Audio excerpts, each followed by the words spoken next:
আল্লাহ তোমাদেরকে যে বিষয় উপদেশ দেন তা কতই না উৎকৃষ্ট। নিশ্চয়ই আল্লাহ সবকিছু শোনেন, সবকিছু দেখেন। আমি মেজর মোহাম্মদ জাহিদ হোসেন হাবিব। সেদিন পিলখানা হত্যাকাণ্ডে যেদিন ঘটেছিল সেদিন আমি দরবারে উপস্থিত ছিলাম।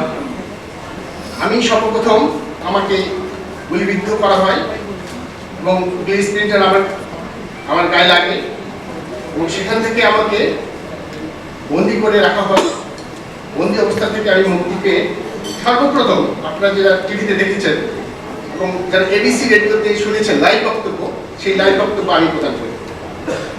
এই লাইভ বক্তব্য প্রদান করার পরেই আমার কাছে ফোন আসে সবচেয়ে উঁচু মহল থেকে যে আর লাইভ বক্তব্য প্রদান করা যাবে না।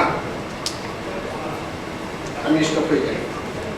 সাথে সাথে যারা যারা সার্ভার অফিসার ছিল আপনারা লক্ষ্য করে থাকবেন, সাংবাদিক ভাইদেরকে আমি বলছি আপনি একটু খোঁজ নিয়ে দেখেন আর কেউ লাইভ বক্তব্য দিয়েছে কিনা, কেউ দেয়নি। এরপরে যত বক্তব্য প্রদান করা হয়েছিল সবগুলোই গাইডেড।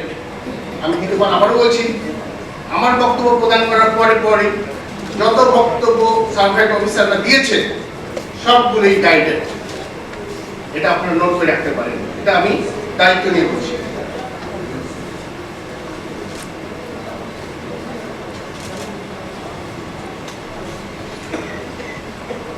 আমাকে জেডএস হিসেবে সিবিআর হত্যাকাণ্ডের পূর্বেই পোস্টিং করা হয়েছিল রাজশাহী।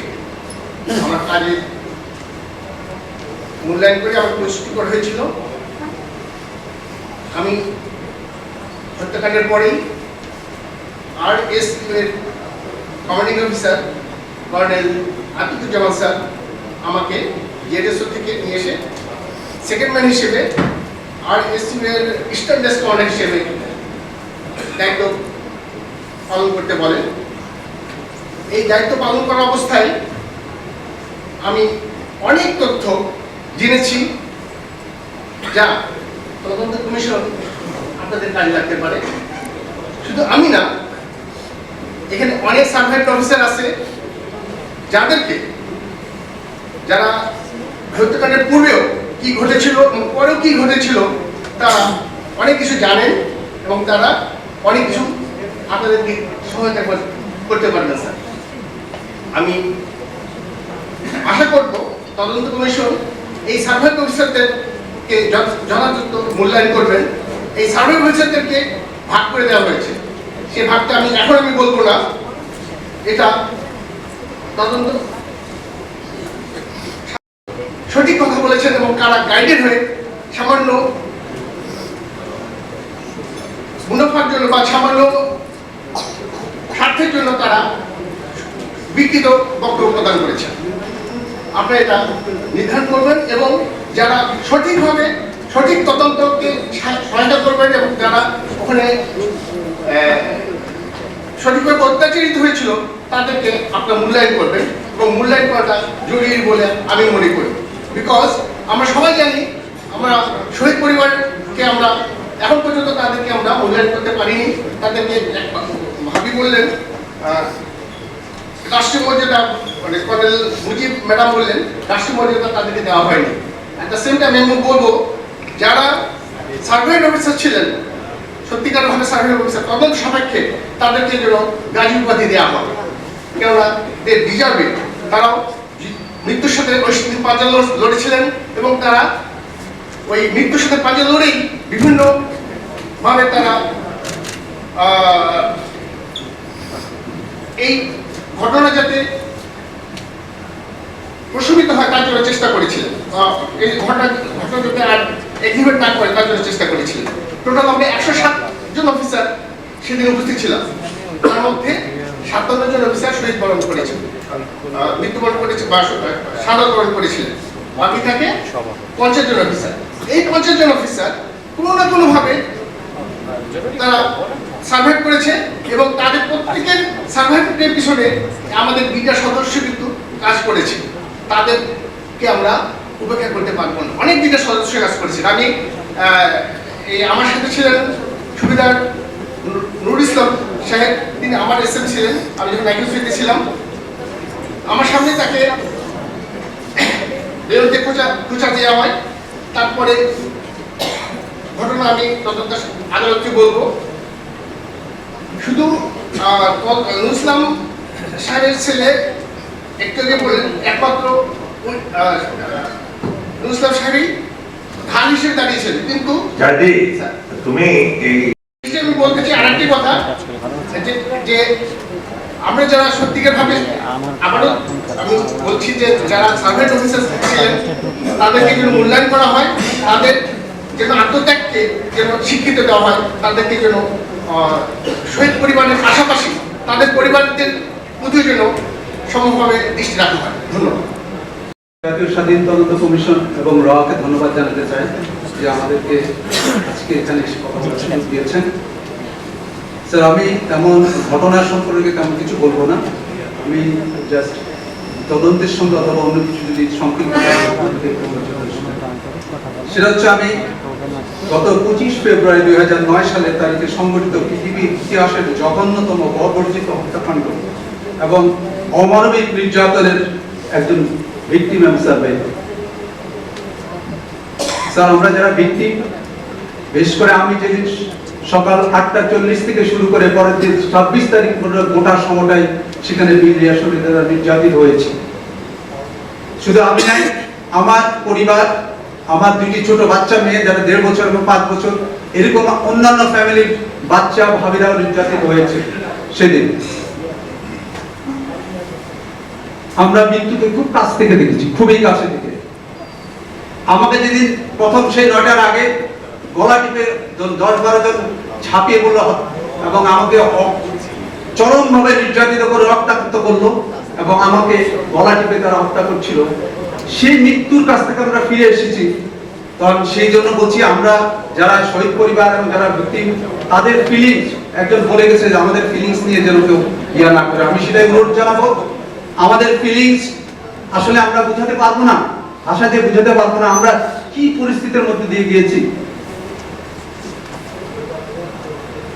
আমরা সেদিন দেখেছি যে সৈনিকদের, আমি তদন্ত করেছি, সাথে বলছি, যে অপরাধগুলো সেদিন সংঘটিত হয়েছিল সেদিন দেখেছি।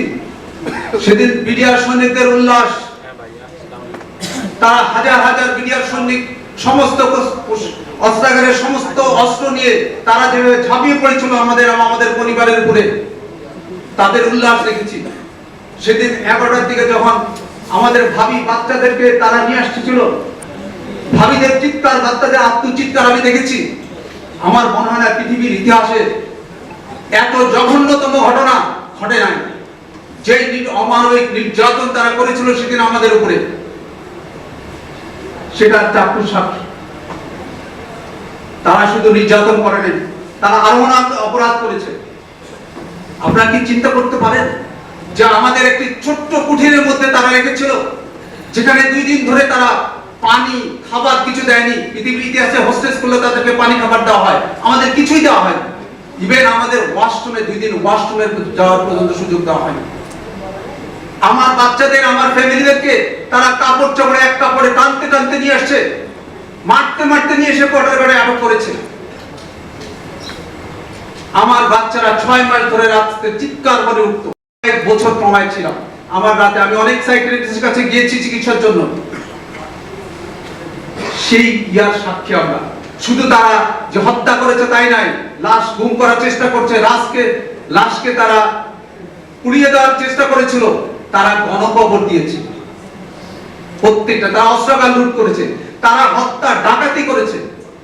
আপনারা জানেন 21 টিভিতে একটা ছবি আছে, যে রুমটা আমার রুম দেখিয়েছিল, সমস্ত রুমটা তছনছ করা, আমার বালিশ থেকে শুরু করে বেড সমস্ত কেটে টুকরা টুকরা করে ফেলছে। কি জন্য? এখানে যদি কোনো স্বর্ণ পাওয়া যায়। সেটাই তো 21 টিভিতে সেই ছবি এখনো আছে, অনেকে দেখেছে। আমি বলতে পারছি এটা একটা অপরাধ। এই অপরাধগুলো তাদের লুট তরাজের অপরাধ হয়েছে, এই ধরনের অনেক অপরাধ হয়েছে। আরো অপরাধ আছে, আমি বলবো সেদিন আমরা যারা ছিলাম প্রতিটি সেকেন্ড আমাদের একটা ছিল। আমাকে সেই ইতিহাসে আমি যাবো না, আমাকে অনেকবার আমাকে কয়েকবার টিকার দিয়ে ব্রাশ ফার করে মেরেছে, আমার মুহূর্তের মধ্যে আল্লাহ আমাকে বাঁচিয়েছে। অনেক ইতিহাসে আমি যাব না, কিন্তু আমরা যারা সার্ভাইভ ছিলাম সেদিন প্রতিটি সেকেন্ড আমরা কাউন্ট করেছি। এই বুঝি সেনাবাহিনী আসবে, এই বুঝি সেনাবাহিনী আসবে আমাদের উদ্ধারের জন্য, কিন্তু কোন সেনাবাহিনী আসে নাই। এটা কি অপরাধ না? যারা সেদিন দায়িত্বপ্রাপ্ত ছিলেন তারা আমাদেরকে রক্ষা করতে আসেননি। আমাদের ভাবিদের উপর, বাচ্চাদের উপর, সমস্ত উপর নির্যাতন হয়েছে, কেউ আসেনি। আমি মনে করি এটাও একটা অপরাধ। যারা সেদিন দায়িত্বপ্রাপ্ত ছিল সেনাবাহিনীর ঊর্ধ্বতন কর্মকর্তা এবং সরকারের, যারা আমাদেরকে রক্ষা করতে আসেনি, তাদেরও বিচার দরকার এবং তদন্ত করে বের করা দরকার। এদের পিছনে যারা মাস্টার মাইন্ড আছে তাদেরও বের করতে হবে। আর যে মিডিয়ার সৈনিক অনেক কথা এসে, সাকিব একটা কথা বলে গেছেন যে ইয়ার ব্যাপারে, আমরা বিডিআর এর আগে থেকে ছিলাম এবং তদন্তের সঙ্গে জড়িত ছিলাম। পরবর্তীতে আমরা যেটা দেখেছি, এক সৈয়দ নুরুল ইসলাম ছাড়া কোনো বিডিআর সৈনিকের বিদ্রোহের এই হত্যাযজ্ঞের বিরুদ্ধে দাঁড়াতে শুনি নাই। এবং এই সৈনিকরা সেদিন যেই রুদ্ধমূর্তি, অগ্নিমূর্তি ধারণ করেছে, শুধু একটা ঘটনা বলি, আমাকে যখন ব্রাশ ফায়ার করতে নিয়ে যায় রাতের বেলা, তখন আমি একটু করে চোখ উঠেছিলাম। আমাকে বলছে, ওই সুরের বাচ্চা, কুত্তার বাচ্চা, তোর সাহস কি তুই আমাদের চোখের দিকে তাকাইস? এরা, আমি শুনি নাই 2 দিনে কোনো কেউ এর বিরোধিতা করেছে। প্রত্যেকটা সৈনিক স্বতঃস্ফূর্তভাবে এই হত্যাকাণ্ডে অংশগ্রহণ করেছে।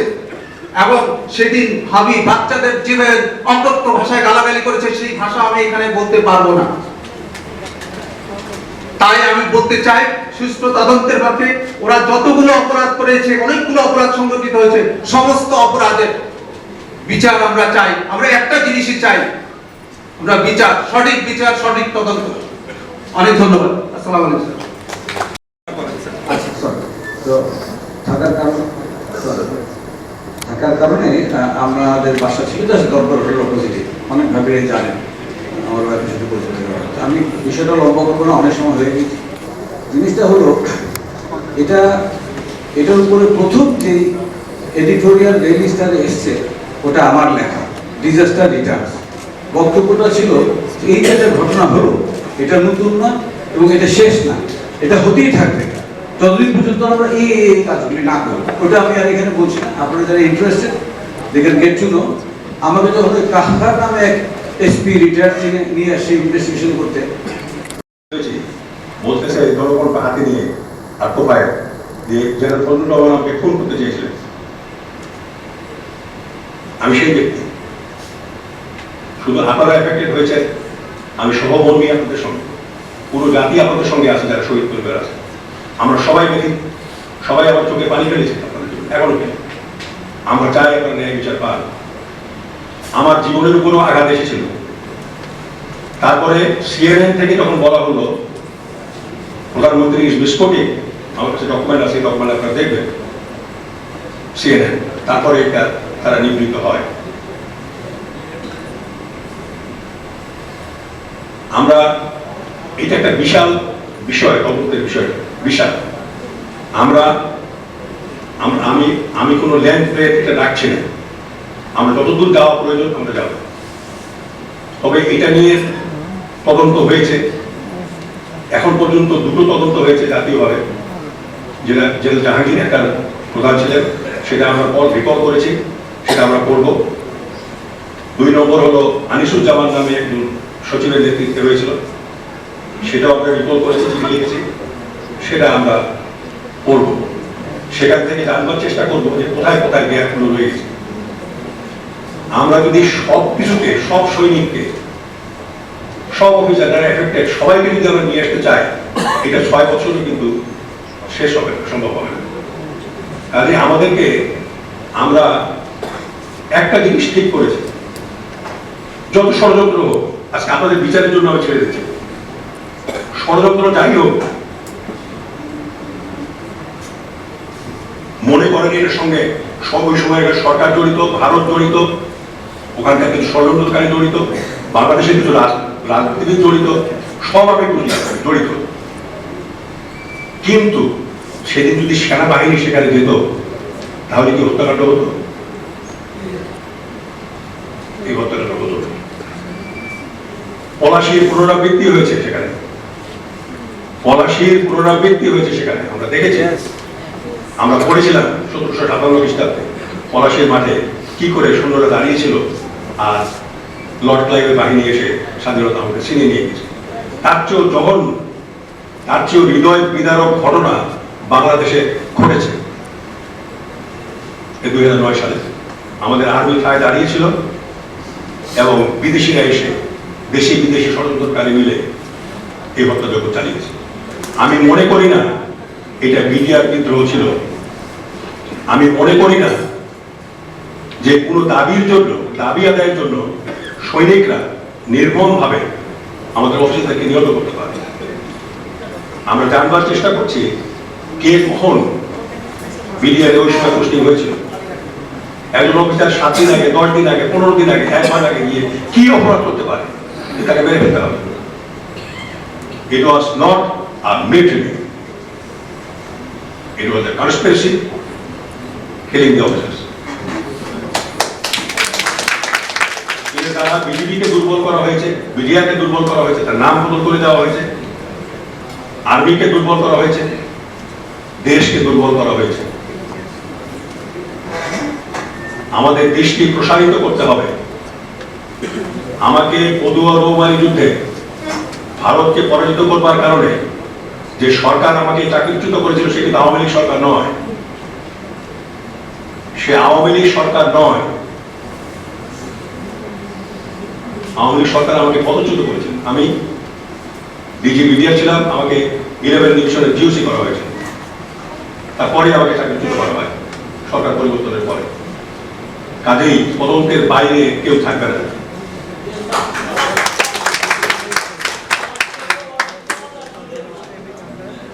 আমরা এমন রিকমেন্ডেশন করতে চাই, এমন সুপারিশ করতে চাই যেন বাংলাদেশে কোনোদিন এই 25শে ফেব্রুয়ারির ঘটনার যেন পুনরাবৃত্তি না ঘটে। আমরা আপনাদের সহযোগিতা চাই। আমার একজন সদস্য বলেছিলেন, উনি পুলিশের মানুষ, ডিআইজি, যে স্যার এই তদন্ত তো এতখানি হতে পারে। আমরা না, এটি এতটুকু হবে, এতটুকু তদন্তটা হবে, এতটুকু। কথা হলো ফ্ল্যাগি বডি চাইতে স্লিম মাসেল বডি কিন্তু অনেক বেশি শক্তিশালী। এত বড় ওজনদার বডি নিয়ে তো লাভ নাই, মাসেল থাকবে, মাসেল বডি হবে। আমরা সেটাকেই টার্গেট করব, যার মাধ্যমে আমরা এই ষড়যন্ত্র উদ্ঘাটন করতে পারব এবং খুব অল্প সময় যেন আমি এটা করতে সক্ষম হই। আমরা প্রধান হক এবং তার টিমকে ধন্যবাদ জানাচ্ছি এমন একটা অনুষ্ঠান আয়োজন করার জন্য। স্যার, আপনি জাতীয় স্বাধীন তদন্ত কমিশনের প্রধান। আপনি ইতিমধ্যে জানেন মিডিয়াতে অনেক কথা হচ্ছে আপনি এখানে কেন বিচারক নয়। আমরা জানি রৌমারীতে আপনি ফিট দেখাননি, একটা কমিশনের প্রধান হিসাবে আপনি কখনো ফিট দেখাবেন না, কারণ আপনার সাথে রিটায়ার্ড প্রায় 6500 অফিসার আছে, রাওয়া আছে, রাওয়া চেয়ারম্যান আপনার পাশে বসে আছে। যে কোনো সমস্যায় আপনি আবার রাওয়ার এখানে আসবেন এবং তদন্ত চলাকালে যে কোনো সময় এখানে আসে আমাদেরকে আপডেট দেবেন। আপনার কোনো সমস্যা হলে আপনার সৈনিক হিসাবে আমার মনে হয় প্রত্যেকটা অফিসার আপনার সাথে থাকবে। এবং ভাবিরা আজকে তাদের মনের কথা বলেছেন, অনেক কুলাঙ্গার অফিসারদের এই কথা বলেছেন, কিন্তু আমি একটু ভিন্ন মত দিতে চাই। কর্নেল হক সহ আমরা যারা এর প্রতিবাদ করেছিলাম, এখানে কিছু কমান্ডো অফিসারও দেখছি, আমরা চেয়েছিলাম যে আমরা 36 সেনা হিসাবে ওখানে জাম্প করে অপারেশন করব, সেই সুযোগ আমাদেরকে দেওয়া হয় না। আমরা শুধু যে আর্মি অফিসাররা তাদের বিপক্ষে কাজ করেছে তা নয়, সেনাকুঞ্জে কয়েকটা কথা বলার জন্য কিছু অফিসারের চাকরি চলে গিয়েছিল। সেগুলো যারা এই যে ডিপ্রাইভ হয়েছে এবং যারা এই ওনাদের প্রতি সহানুভূতি, ওনার সন্তান, ওনাদের সন্তান আর আমার সন্তানের তো কোনো পার্থক্য নাই স্যার আপনার সন্তানের সাথে। সুতরাং এইগুলো মনে রেখে এই কমিশন একটা দৃঢ় সিদ্ধান্ত নিতে পারবে বলে আমার বিশ্বাস। এবং 5ই আগস্টের পরে এবং আগে এই রিটায়ার্ড অফিসাররা এই আন্দোলনে যোগ দিয়েছিল, কিন্তু এই 5ই আগস্টের ফলাফল আমরা পেতে শুরু করেছি, কিন্তু নিশ্চিত ফলাফল আমরা পাইনি। আমাদের চতুর্দিকে শত্রু আছে, সেই দিকটা আপনারা লক্ষ্য রাখবেন, এই আশাবাদ ব্যক্ত করে শেষ করছি। আপনাদের সবাইকে ধন্যবাদ। ধন্যবাদ। আর কেউ কি কথা বলবেন? সালাম আলাইকুম। আমি যখন বক্তব্য রাখছিলাম আমি দুইটা কথা বলতে চাচ্ছিলাম, যেটা বলি নাই, কিন্তু আমার কাছে মনে হচ্ছে এখন পার্টিনেন্ট যেটা বলা।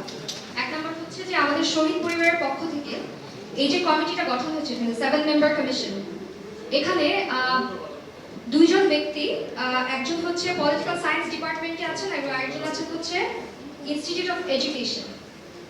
আমরা শহীদ পরিবারের পক্ষ থেকে আমরা জানতে চাই যে এখানে যে আপনারা যে 7 মেম্বার কমিশনটা মানে গঠন হয়েছে, এটার এলিজিবিলিটি ক্রাইটেরিয়াটা কি, কাকে কেন নেওয়া হয়েছে। সাম উই আন্ডারস্ট্যান্ড, বাট দুজনের ব্যাপারটা আমরা ক্লিয়ার না, আমরা এটার উত্তর চাচ্ছি। এক নাম্বার। দুই নাম্বার হচ্ছে যে এই রাওয়াতে আমাদের শহীদ পরিবারের আমরা অ্যাফেক্টেড অফিসার আঙ্কেলরা যারা আছে, অনেকের সাথে আমাদের বসার সৌভাগ্য হয়েছে, অনেকের কাছে আমরা কথাগুলো শুনেছি।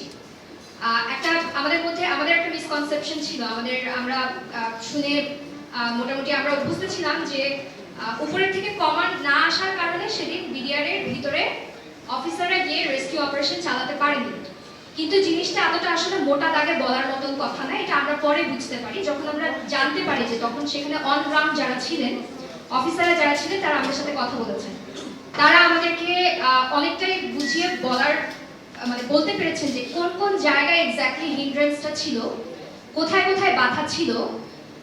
যেমন আমরা একটা ব্যাপার জানি যে একটা পর্যায়ে একজন অফিসার তিনি ট্যাঙ্ক গেট পর্যন্ত নিয়ে গিয়ে ট্যাঙ্কটা সেখানে থামিয়ে দেওয়া হয় এবং পরবর্তীতে তিনি ট্যাঙ্ক অথবা এপিসি থেকে নেমে উনি নিরুদ্দেশ হয়ে যায় এবং ওনার পিছনে যে ফরমেশন ছিল তারা সবাই হল্টেড হয়ে যায়, তারা আর প্রসিড করতে পারেনি। এবং এইটা একটা ঘটনা। এবং দ্বিতীয় ঘটনা হচ্ছে আমাদের নিজেদের প্রেস কনফারেন্সে কিন্তু ভেতরে থাকা অফিসার আছে এরকম, তারা এসে অনেক ধরনের ভুল তথ্য তারা দিয়ে গিয়েছেন আমাদের ভিতরে, তারা অ্যাফেক্টেড অফিসার সেজে। এটার একটা এক্সাম্পল হচ্ছে, আমি যদি একটা স্টেটমেন্ট বলি, একজন অফিসার বলেন যে এই যে এতগুলো অফিসার মারা গেছে তারা নাকি র্যান্ডমলি ছোড়া গুলিতে তারা মারা গেছে। এটার চাইতে বড় ভয়াবহ মিথ্যা কথা, এর চাইতে বেশি মানে এর চাইতে বড় মিথ্যা কথা হতে পারে না।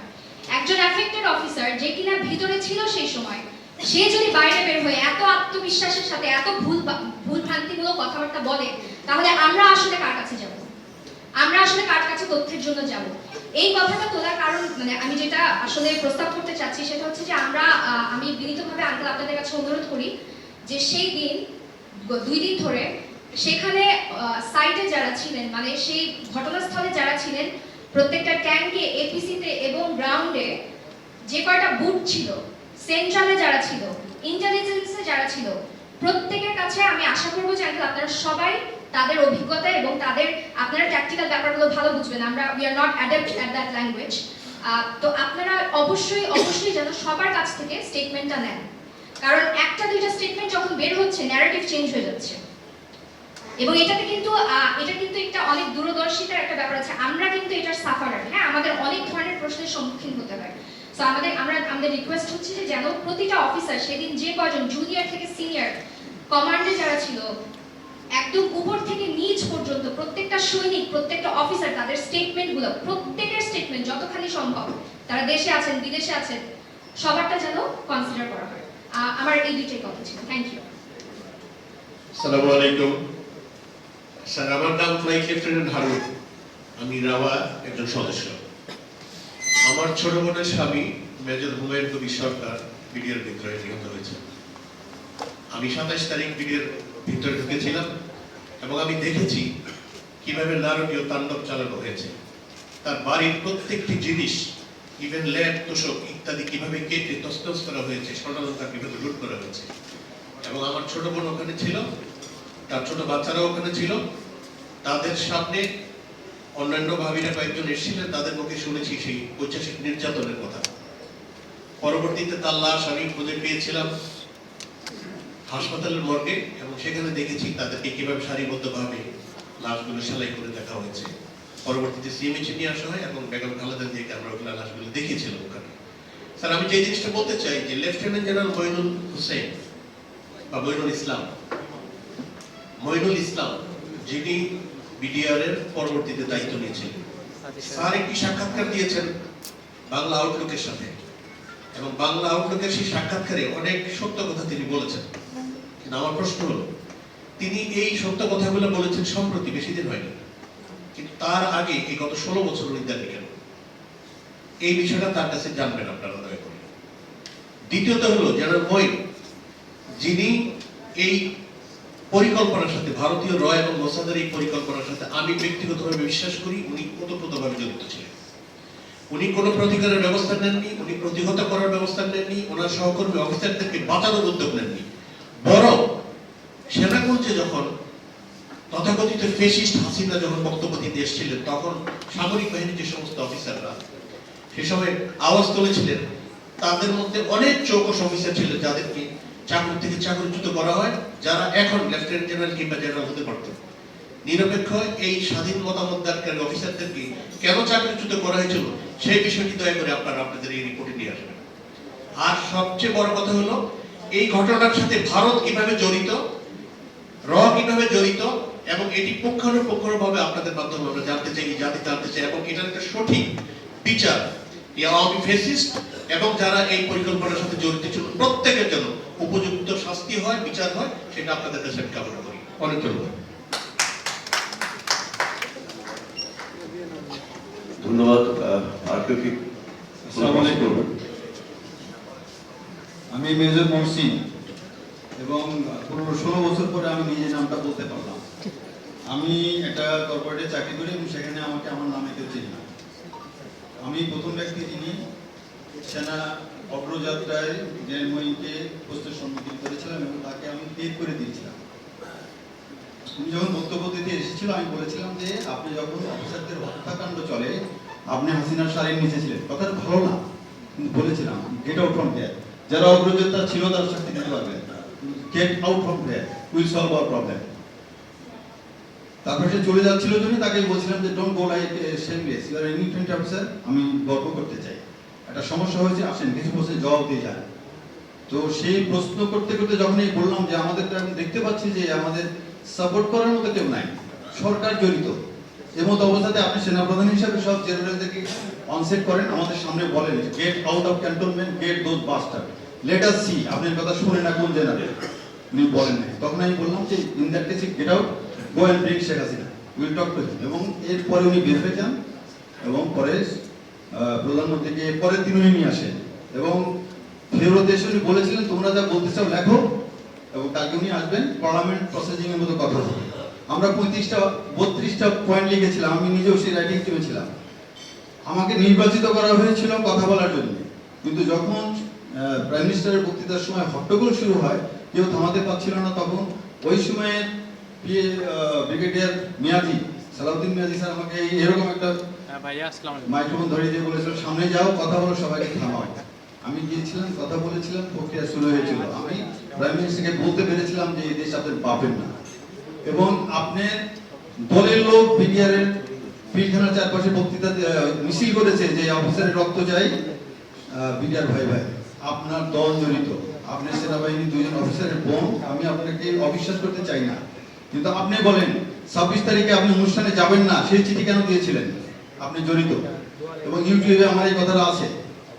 আমি এগুলো কথা বললাম এই জন্য যে ভাবিদেরকে একটু বলতে যে কেউ না কেউ ভাবি ওই সময় কিন্তু প্রতিবাদ করেছে, আপনাদের ভাই আমরা। আমাকে ধরে নেওয়া হয়, পরে আমাকে ক্রস করে নেওয়া হয়, আমি তাদেরকে ফেস করেছি। আমার যদি মৃত্যু থাকে তোমাদের হাতে, এটা আল্লাহর নির্দেশ, kill me, but I want to see you who are killing me. সাহস হয় নাই, মারতে পারে নাই।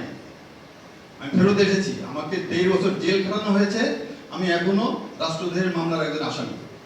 আমার অভিজ্ঞতা, আমি প্রথমে প্রতিবাদ করেছিলাম, আমি একটা পলাতক জীবনে ছিলাম, তারপরে আমার যখন জেলে পাঠানো হয়, আমি তার আগে বিডিআর হেডকোয়ার্টারে কর্মরত ছিলাম মাস দেড়েক, আমি প্রক্রিয়া দেখেছি কিভাবে তদন্ত হচ্ছে। তখন জাহাঙ্গীর রহমান ছিল সে সময়, সব ভিন্ন ভিন্ন কথা নিয়ে তদন্ত হচ্ছে। আমি যখন ইন্টারভিউ করা শুরু করলাম, যে আমার প্রাণ কমরা ছিল, সেগুলো যে গেট আউট ফ্রম দেয়ার, আমাকে কুড়িগ্রাম পাঠিয়ে দিয়েছিল। ওইখান থেকে আমাকে সেনাবাহিনীতে একদিনের জন্য ফেরত নিয়ে এসে চাকরিচ্যুত করা হয়।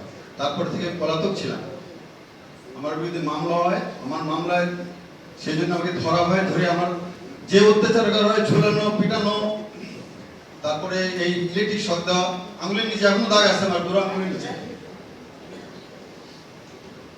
সুচ ঢুকে রাখা হয়েছে, সই করতে বলে, এখানে সই করো। কারা এরা? এই রাওয়া ইলেকশনে নির্বাচন করেছে একজন brigadier, he was the man দেয়ার। নামটা মনে হয় জানি, ওনাকেই বলেছি।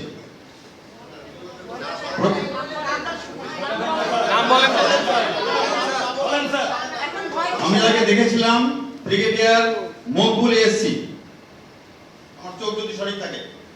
আর একজন অফিসার আছে, আমাকে যখন ইন্টারভিউ করা হয় সেখানে আমি ভারতীয় নাগরিকও দেখেছি, শুনেছি আমি। আমাকে ইন্টারভিউয়ের সময় কর্নেল মেজর পদবীর একজন অফিসার ছিল, যাকে আমি চিনি, আমি নামটা আকিব, সে বলতে পারে আমাকে কোথায় ধরে রাখা হয়েছিল, আমাকে কি জিজ্ঞাসাবাদ করা হয়েছিল, কি অপরাধ করেছেন। আমি যেহেতু প্রতিবাদ করেছিলাম, প্রথমে আমি জেল কেটেছি, বিডিআরের সৈনিক যারা ঘটনার সাথে জড়িত তাদের সাথে জেল কেটেছি। তারা তো বলে যে আমরা স্যার এগুলো কিছু জানতাম না। ওইখানে ওই যে টিডি রহিম শো, আমরা একই পাশাপাশি জেল খাটতাম। প্রত্যেকদিন সকালবেলায় এই বারান্দায় বসে বসে এগুলো নিয়ে আলোচনা করছি। 1.5 বছর এগুলো নিয়ে স্টাডি করেছি। এর সাথে জড়িত, সে সময় প্রধানমন্ত্রী জড়িত, তার ছেলে জড়িত, ভারতীয় কিলার এসে আমাদের অফিসারদের মেরে চলে গেল, এগুলো সব প্রমাণ আছে। আমার কথা হলো যে একজন অফিসার বলেছে এর সাথে জড়িত, ভারত জড়িত। আমার সামনে যারা বসে আছেন আপনারা কতটুকু লিখতে পারবেন একজন অসম। এবং আমি যেটা এখন বলতে চাচ্ছি সেটা হলো যে আমার কাছে মনে হচ্ছে আপনাদেরকে দেখে যে বজ্র আটুনি ফসকা গেরো, একটা কথা আছে বাংলা ভাষায়, আপনাদের সবার দেখে মনে হচ্ছে যে আপনারা বজ্র আটুনি দেওয়ার মতো লোক, কিন্তু গিট্টুটা ফসকা।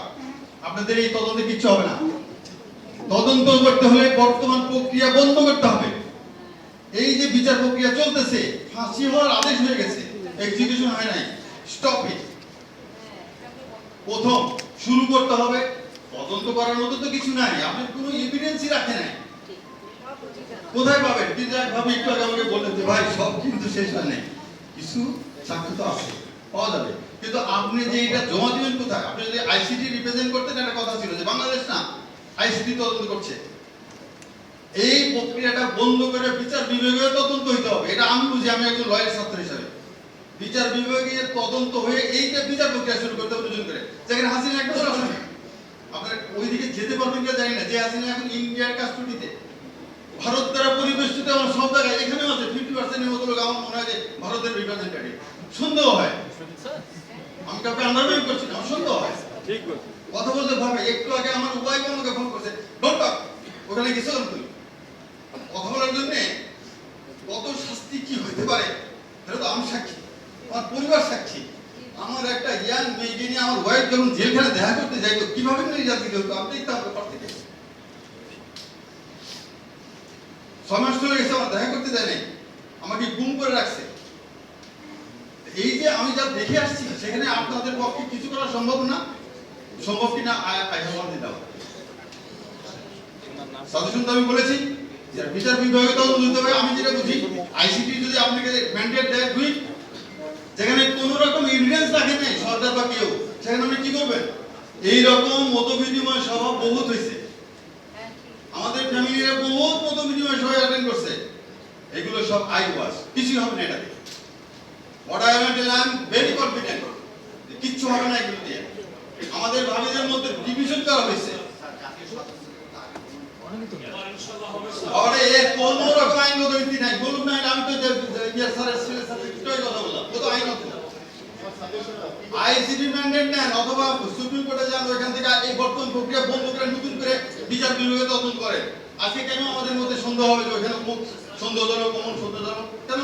ওকে স্যার, ধন্যবাদ আপনাকে আপনার বক্তব্যের জন্য। না না, ধন্যবাদ দিবাই। বলি, জাতীয় তদন্ত কমিশন করছে, আমাদের জাতীয়ভাবে তদন্তটা করা হচ্ছে এবং আমরা বিশ্বাস করি অত্যন্ত নিরপেক্ষভাবে সঠিকভাবে করবে। একই সাথে আপনারা জানেন যে ইন্টারন্যাশনাল কোর্ট অফ জাস্টিসে এটা একটা মামলা করা হয়েছে, কারণ এটা শুধু দেশের না, বাইরের লোক জড়িত আছে, তো সেটা কাজ চলছে ইনশাআল্লাহ। তুমি যেটা বলছো আমার বক্তব্য আমি বললাম, এখন যার যেটা বোঝার বুঝে নিতে পারে। থ্যাংক ইউ, ধন্যবাদ। কর্নেল শরীফ স্যার। আসসালামু আলাইকুম। প্রথমে আমি ধন্যবাদ জানাচ্ছি কমিশনকে এখানে আসার জন্য, রাওয়াকে অ্যারেঞ্জ করার জন্য। আমি proud as a rava member. আমি আরো কিছু লোককে একটু ধন্যবাদ জানাবো। এখানে 16 তারিখে যখন আমরা জেনেছি যে এই বিচার আর প্রক্রিয়াটা হবে না, তখন কিছু মিলিটারি অফিসার এটা নিয়ে প্রতিবাদ করেছিলেন, পর্দার আড়ালে কাজ করেছেন। আমি ওনাদের নাম বলবো না, তাদেরকে আমি আমার অন্তর থেকে আমি ধন্যবাদ জানাচ্ছি। স্যার, আমাদের রিকোয়ারমেন্টটা কি? What is our expectation from you? আমরা একটা স্বচ্ছ আয়না দেখতে চাই, why this has happened। আমরা একটা ছবি দেখতে চাই যে এই ঘটনাটা কেন ঘটেছে। তিনটা ফেজ আছে। একটা ফেজ হলো ঘটনার পূর্বে, ঘটনার সময়কালীন একটা ফেজ, এবং ঘটনার পরবর্তী সময়কালীন একটা ফেজ। এই তিনটা ফেজে আপনি যারা অ্যাক্টর ছিল, এদের যদি আপনি অ্যাক্টিভিটিগুলো অ্যানালাইসিস করেন, আপনারা পুরো একটা স্বচ্ছ একটা ছবি বের করতে পারবেন। আমি এটা বলছি এই জন্য, আমি 2008 সালে 20 ডিসেম্বর পর্যন্ত আমি বিডিআর ছিলাম, 8 রাইফেল ব্যাটালিয়ন ছিলাম। আমার বিউপিতে পোস্টিং হওয়াতে আমি luckily I was save from this incident. এবং তৌহিদ আমার আন্ডারে ছিল এস ডিএডি, তৌহিদ আমার কোয়ার্টার মাস্টার। তো আমরা অনেক কিছু বুঝি জানি আসলে it's not an act of that child dal or anything, because I was one of the coordinator of child dal. যাই হোক, এই তো ডিটেইলসে যাব না। আমরা স্যার সুন্দর একটা প্রতিচ্ছবি দেখতে চাই, একটা ছবি দেখতে চাই কেন জিনিসটা এটা হয়েছে, এবং এই who are the main actors behind this incident, এটাই আমরা জানতে চাই। আমরা জাতি জানতে চাই স্যার। Thank you sir. আর আমরা পয়েন্ট নিচ্ছি না, আমাদের সময় কম। আমি ভাবিদের উদ্দেশ্যে একটা কথা বলবো, ভাবির পরিবার যারা আছেন।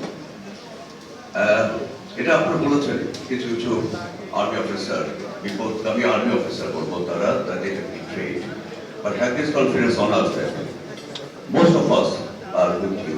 I can just give an example that time I was CEO Engineer Battalion Sabha. I was the first man to be called. I told you, say, I will arrest you and move towards Dhaka. And I organized 4 battalions to move towards Dhaka to save my brothers.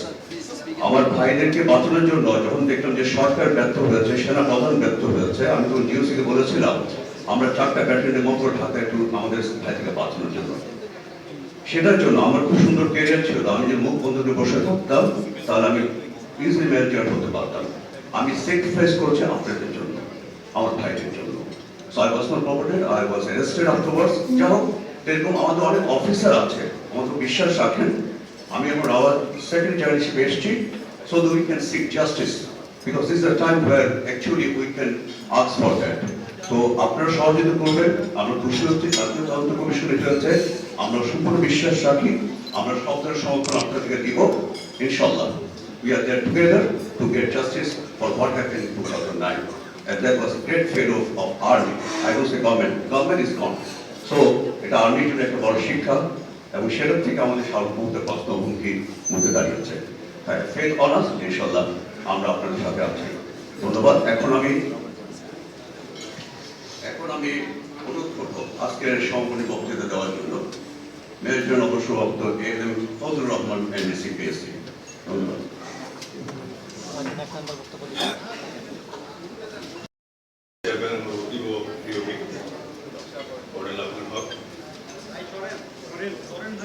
তদন্ত কমিশনের সম্মানিত সদস্যবৃন্দ এবং শহীদ পরিবারের সদস্য ও সদস্যবৃন্দ, সতীর্থ officer এবং সংবাদ মাধ্যমের কর্মী ও কর্মকর্তাবৃন্দ, আমি 3টা বিষয় একটু ক্লারিফিকেশন দিয়ে আমি আমার বক্তব্য শুরু করব। প্রথম বক্তা আমাদের এক সন্তান বলেছেন এই তদন্ত কমিশনের লেজিটিমেসি নিয়ে প্রশ্ন উঠতে পারে। দেখেন, এটা নিয়ে প্রশ্ন উঠবে না এই জন্য এটা জাতীয় দাবির প্রেক্ষিতে একটা বিপ্লবী সরকার এই তদন্ত কমিশনের নির্দেশ দিয়েছে। আমরা কনফিডেন্স হারিয়ে ফেলেছি। আমাদের কিন্তু এই কমিশনের উপরে কনফিডেন্স রাখতে হবে, 100% কনফিডেন্স রাখতে হবে। রেখে আমরা আমাদের ইনফরমেশন তাদেরকে দেবো, সহযোগিতা করবো। যদি ওনারা আমাদের কাজ না করেন, সেটার জন্য ওনারা দায়ী থাকবে আমাদের কাছে। আমার কথা হলো, আমিও একটা ভিকটিম হিসাবে আমার বাসা মাই হাউস ওয়াজ ভ্যান্ডালাইজড, ভেঙে চুরে সব শেষ করে ফেলেছি। কিন্তু আমার জন্য আর রাত্র 1টার দিকে আসছিল বন্দুক দিয়ে, কোথায় colonel Zubair retire, but then পুরো এখানে লোকজন জানতো যে আমি এখানে থাকি। তো আমার কাছে শুক্র সেদিন 1 ঘন্টা আগে আমি বাইরে গিয়েছিলাম একটা কাজে, আমার ওয়াইফ সহকারে, আমার বাসা আমার বাচ্চারা ছিল এবং গেস্ট ছিল বেশ কিছু। তো ওদেরকে 2 দিন পরে একটা বিডিআর সৈনিককে আমাকে 5 নম্বর গেট দিয়ে বের করে দিয়েছে। সবাই খারাপ আমি বলবো না, তার ভিতরে ভালো মানুষ ছিল, তারা আমাদেরকে সেভ করে দিয়েছে। তো এইটুকু বলে আমি আমার বক্তব্য শেষ করছি। বাট আমি এইটুকু বলবো যে commission as the free to ask anything, to give support, because I am an intelligence officer. 12 years I was in intel. তারপরে আমি ওসি আরএসইও ছিলাম, সিও আরএসইও ছিলাম, তো আমার বেশ কিছু ইনফরমেশন আছে। তো থ্যাংক ইউ ভেরি মাচ। আমি আর সময় নিচ্ছি না। আসসালামু আলাইকুম। শাহনওয়াজ খান চন্দন, সহকারী অধ্যক্ষ, শিক্ষা ও গবেষণা ইনস্টিটিউট, জগন্নাথ বিশ্ববিদ্যালয়। একই সাথে মঞ্চে আছেন retired arm forces officers welfare association রাওয়ার নবনির্বাচিত সম্মানিত chairman colonel Mohammad Abdul Haque PSC. এখন আমি আজকের মত বিনিময় সভার ক্রমধারা আপনাদের জানিয়ে দিচ্ছি। প্রথমে কোরআন তেলাওয়াত দিয়ে অনুষ্ঠান শুরু করা হবে। তেলাওয়াত করবেন মাওলানা ইমামউদ্দিন। অতঃপর রাওয়ার সম্মানিত চেয়ারম্যান তার স্বাগত বক্তব্য রাখবেন। অতঃপর শহীদ পরিবারের পক্ষ থেকে বক্তব্য রাখবেন অ্যাডভোকেট সাকিব রহমান, তিনি শহীদ কর্নেল কুতুব এলাহি রহমানের সন্তান। তারপর আসবেন জনাব রাকিন আহমেদ, তিনি শহীদ মেজর জেনারেল শাকিল আহমেদের সন্তান। ওনার পর আসবেন মিসেস নাহরিন ফেরদৌস, তিনি শহীদ কর্নেল মোহাম্মদ মুজিবুল হকের স্ত্রী। তারপর আসবেন জনাব আশরাফুল হান্নান, তিনি শহীদ সুবেদার মেজর নূর ইসলামের সন্তান। এবং সবশেষে আসবেন ডক্টর ফারিয়া বুশরা, তিনি শহীদ লেফটেন্যান্ট কর্নেল লুৎফর রহমানের সন্তান। এর পরবর্তীতে শহীদ পরিবারের পক্ষ থেকে এবং যারা সার্ভাইভ অফিসার ছিলেন ঘটনার সময়, তাদের মধ্যে যদি আপনারা আপনাদের বক্তব্য রাখতে চান।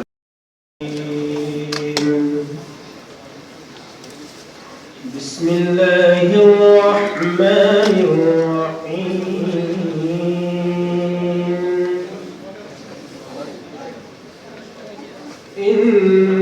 ইন্নাল্লাহা ইয়া'মুরুকুম আন তু'আদ্দুল আমানাতি ইলা আহলিহা ওয়া ইযা হাকামতুম বাইনান নাসি আন তাহকুমু বিল আদল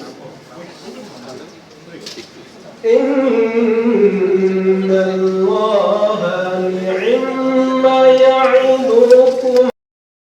আলহামদুলিল্লাহ, আজকের এই অত্যন্ত গুরুত্বপূর্ণ একটি মত বিনিময় সভায় জাতীয় স্বাধীন তদন্ত কমিশনের আমার পরম শ্রদ্ধেয় ব্যক্তিত্ব, বাংলাদেশের স্বাধীনতা যুদ্ধের অন্যতম সিপাহসালার এবং বাংলাদেশ রাইফেলসের ইতিহাসে যোগ্যতম মহাপরিচালক, যিনি পাদুয়া রৌমারীর যুদ্ধের মহানায়ক, আমি প্রথমেই শ্রদ্ধেয় স্যারকে আজকের এই অনুষ্ঠানে এবং এই কমিশনের চেয়ারম্যান নিযুক্ত হয় আবারও মহান আল্লাহর কাছে শুকরিয়া জানাচ্ছি আলহামদুলিল্লাহ।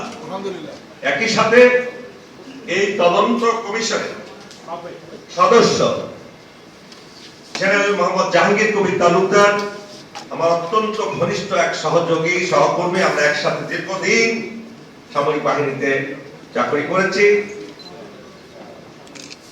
শ্রদ্ধেয় জাহাঙ্গীর এবং তার সাথে আমার অত্যন্ত প্রিয় একজন মানুষ, যিনি বাংলাদেশের একজন বীর প্রতীক, তার সাহসিকতার জন্য, দুঃসাহসিকতার জন্য ব্রিগেডিয়ার জেনারেল সাইদুর রহমান বীর প্রতীক।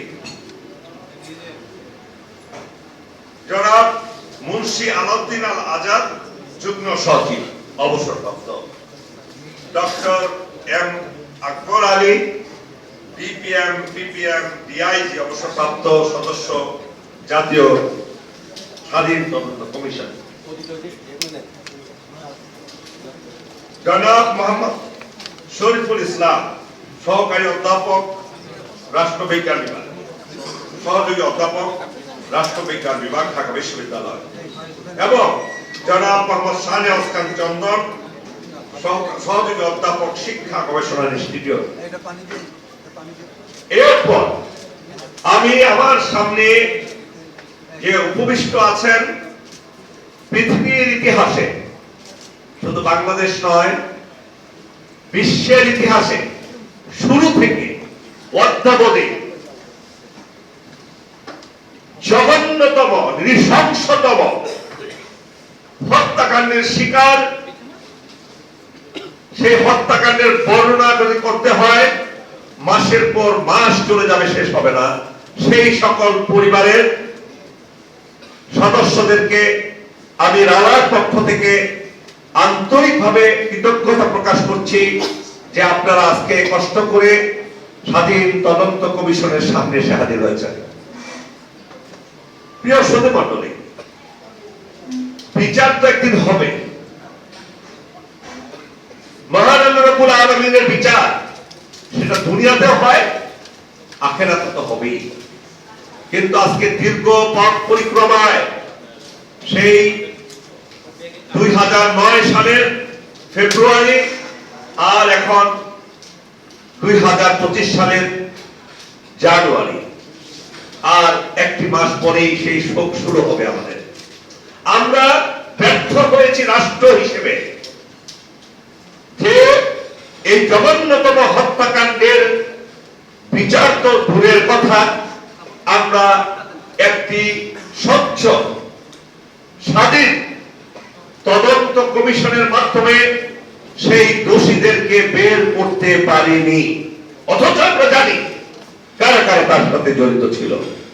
আমাদের প্রতিবেশী দেশ চিরতরে আমাদের সামরিক বাহিনীকে স্তব্ধ করতে চেয়েছিল। আজকে আপনাদের চেহারা দিকে তাকালে আমি অনুভব করতে পারি, আমিও এই কাফেলার সামিল হওয়ার কথা ছিল, আমারও পোস্টিং হয়েছিল সেক্টর কমান্ডার হিসেবে সেই হত্যাযজ্ঞের মাত্র 25 দিন আগে। আমার পোস্টিং অর্ডার বাতিল হওয়ার পরে সেখানে খুব সম্ভবত আমার প্রিয় কোর্সমেট, আমার সেই প্রিয় কোর্সমেট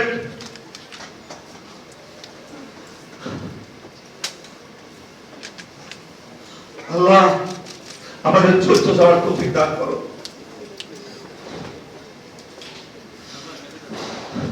আল্লাহ আমাকে বাঁচিয়ে দিয়েছেন, আমাকে হায়াত রেখেছিলেন বলে আমি একটা আর্টিকেল লিখছিলাম, রাখে আল্লাহ মারেকে। আজকে আপনাদের সেই চেহারা দেখে আমি বুঝতে পারছি। যাই হোক, আল্লাহর অশেষ রহমতে রাওয়ার নবনির্বাচিত কমিটির প্রতিশ্রুতি ছিল যে তদন্ত আদালতের মাধ্যমে, তদন্ত কমিশনের মাধ্যমে এই বিচারের শুরুটা হওয়া উচিত। এবং সেই জন্য আমরা এই কমিশন গঠনের আগেও এবং নির্বাচনের আগেও আমি ব্যক্তিগতভাবে স্বরাষ্ট্র উপদেষ্টার অফিসে পর্যন্ত গিয়েছি, সেটা বলার কোনো প্রয়োজন নাই, বা আমি চেষ্টা করেছি। আপনারা দেখেছেন আমি কমপক্ষে 50টা এপিসোড করেছি বিভিন্ন ইউটিউব চ্যানেলে এই বিচারের জন্য। আমি ব্যক্তিগতভাবে চেষ্টা করেছি, এখন রাওয়ার মাধ্যমে আমরা চেষ্টা করব এই তদন্ত কমিশনকে সহযোগিতা করব আপনাদের এই বিচারটা পাওয়ার পর খুলে দেওয়ার জন্য। আমাদের চেষ্টার ত্রুটি থাকবে না, আমরা সার্বক্ষণিকভাবে রাওয়া, শুধু এটা নয়, আমরা শহীদ মেজর সিনহা, তাকে যে জঘন্যতম উপায়ে হত্যা করেছে সেটা বিচার ইতিমধ্যে ইনশাআল্লাহ প্রতিশ্রুতি পেয়েছি আমরা। আরো একজন অফিসার পর্দার আড়ালে হারিয়ে গেছে, মেজর জাহিদ, যাকে তার পরিবারের সামনে মিরপুরে তাকে জবরদস্তি হত্যা করা হয়েছে এবং তার পরিবারকে দীর্ঘদিন জেলে ভর্তি করে রেখেছে। আল্লাহর অশেষ রহমত, মহান আল্লাহ মুক্ত করেছেন আমাদেরকে ফ্যাসিস্ট হাসিনা ইন্ডিয়ার নিয়োজিত একটি সরকারের হাত থেকে। এর চেয়ে বড় পাওনা আমাদের কিছু নাই। আমি আর কথা বলতে চাই না। আজকে এই সভার কার্যক্রম শুরু করার জন্য আমি আমাদের সেক্রেটারি জেনারেলকে অনুরোধ করছি, আপনারা আমাদের জন্য দোয়া করবেন, মহান আল্লাহর কাছে শুকরিয়া জানাবেন এবং তদন্ত কমিশন যাতে কাজ করতে পারে সুষ্ঠুভাবে সেই জিনিসটা আপনাকে সহযোগিতা করতে হবে। আসসালামু আলাইকুম ওয়া রাহমাতুল্লাহি ওয়া বারাকাতুহু। কর্নেল কুদরতুদ্দিন আলীর সন্তান। আমি নর্থ সাউথ বিশ্ববিদ্যালয়ে শিক্ষকতা করি, আইনের শিক্ষক।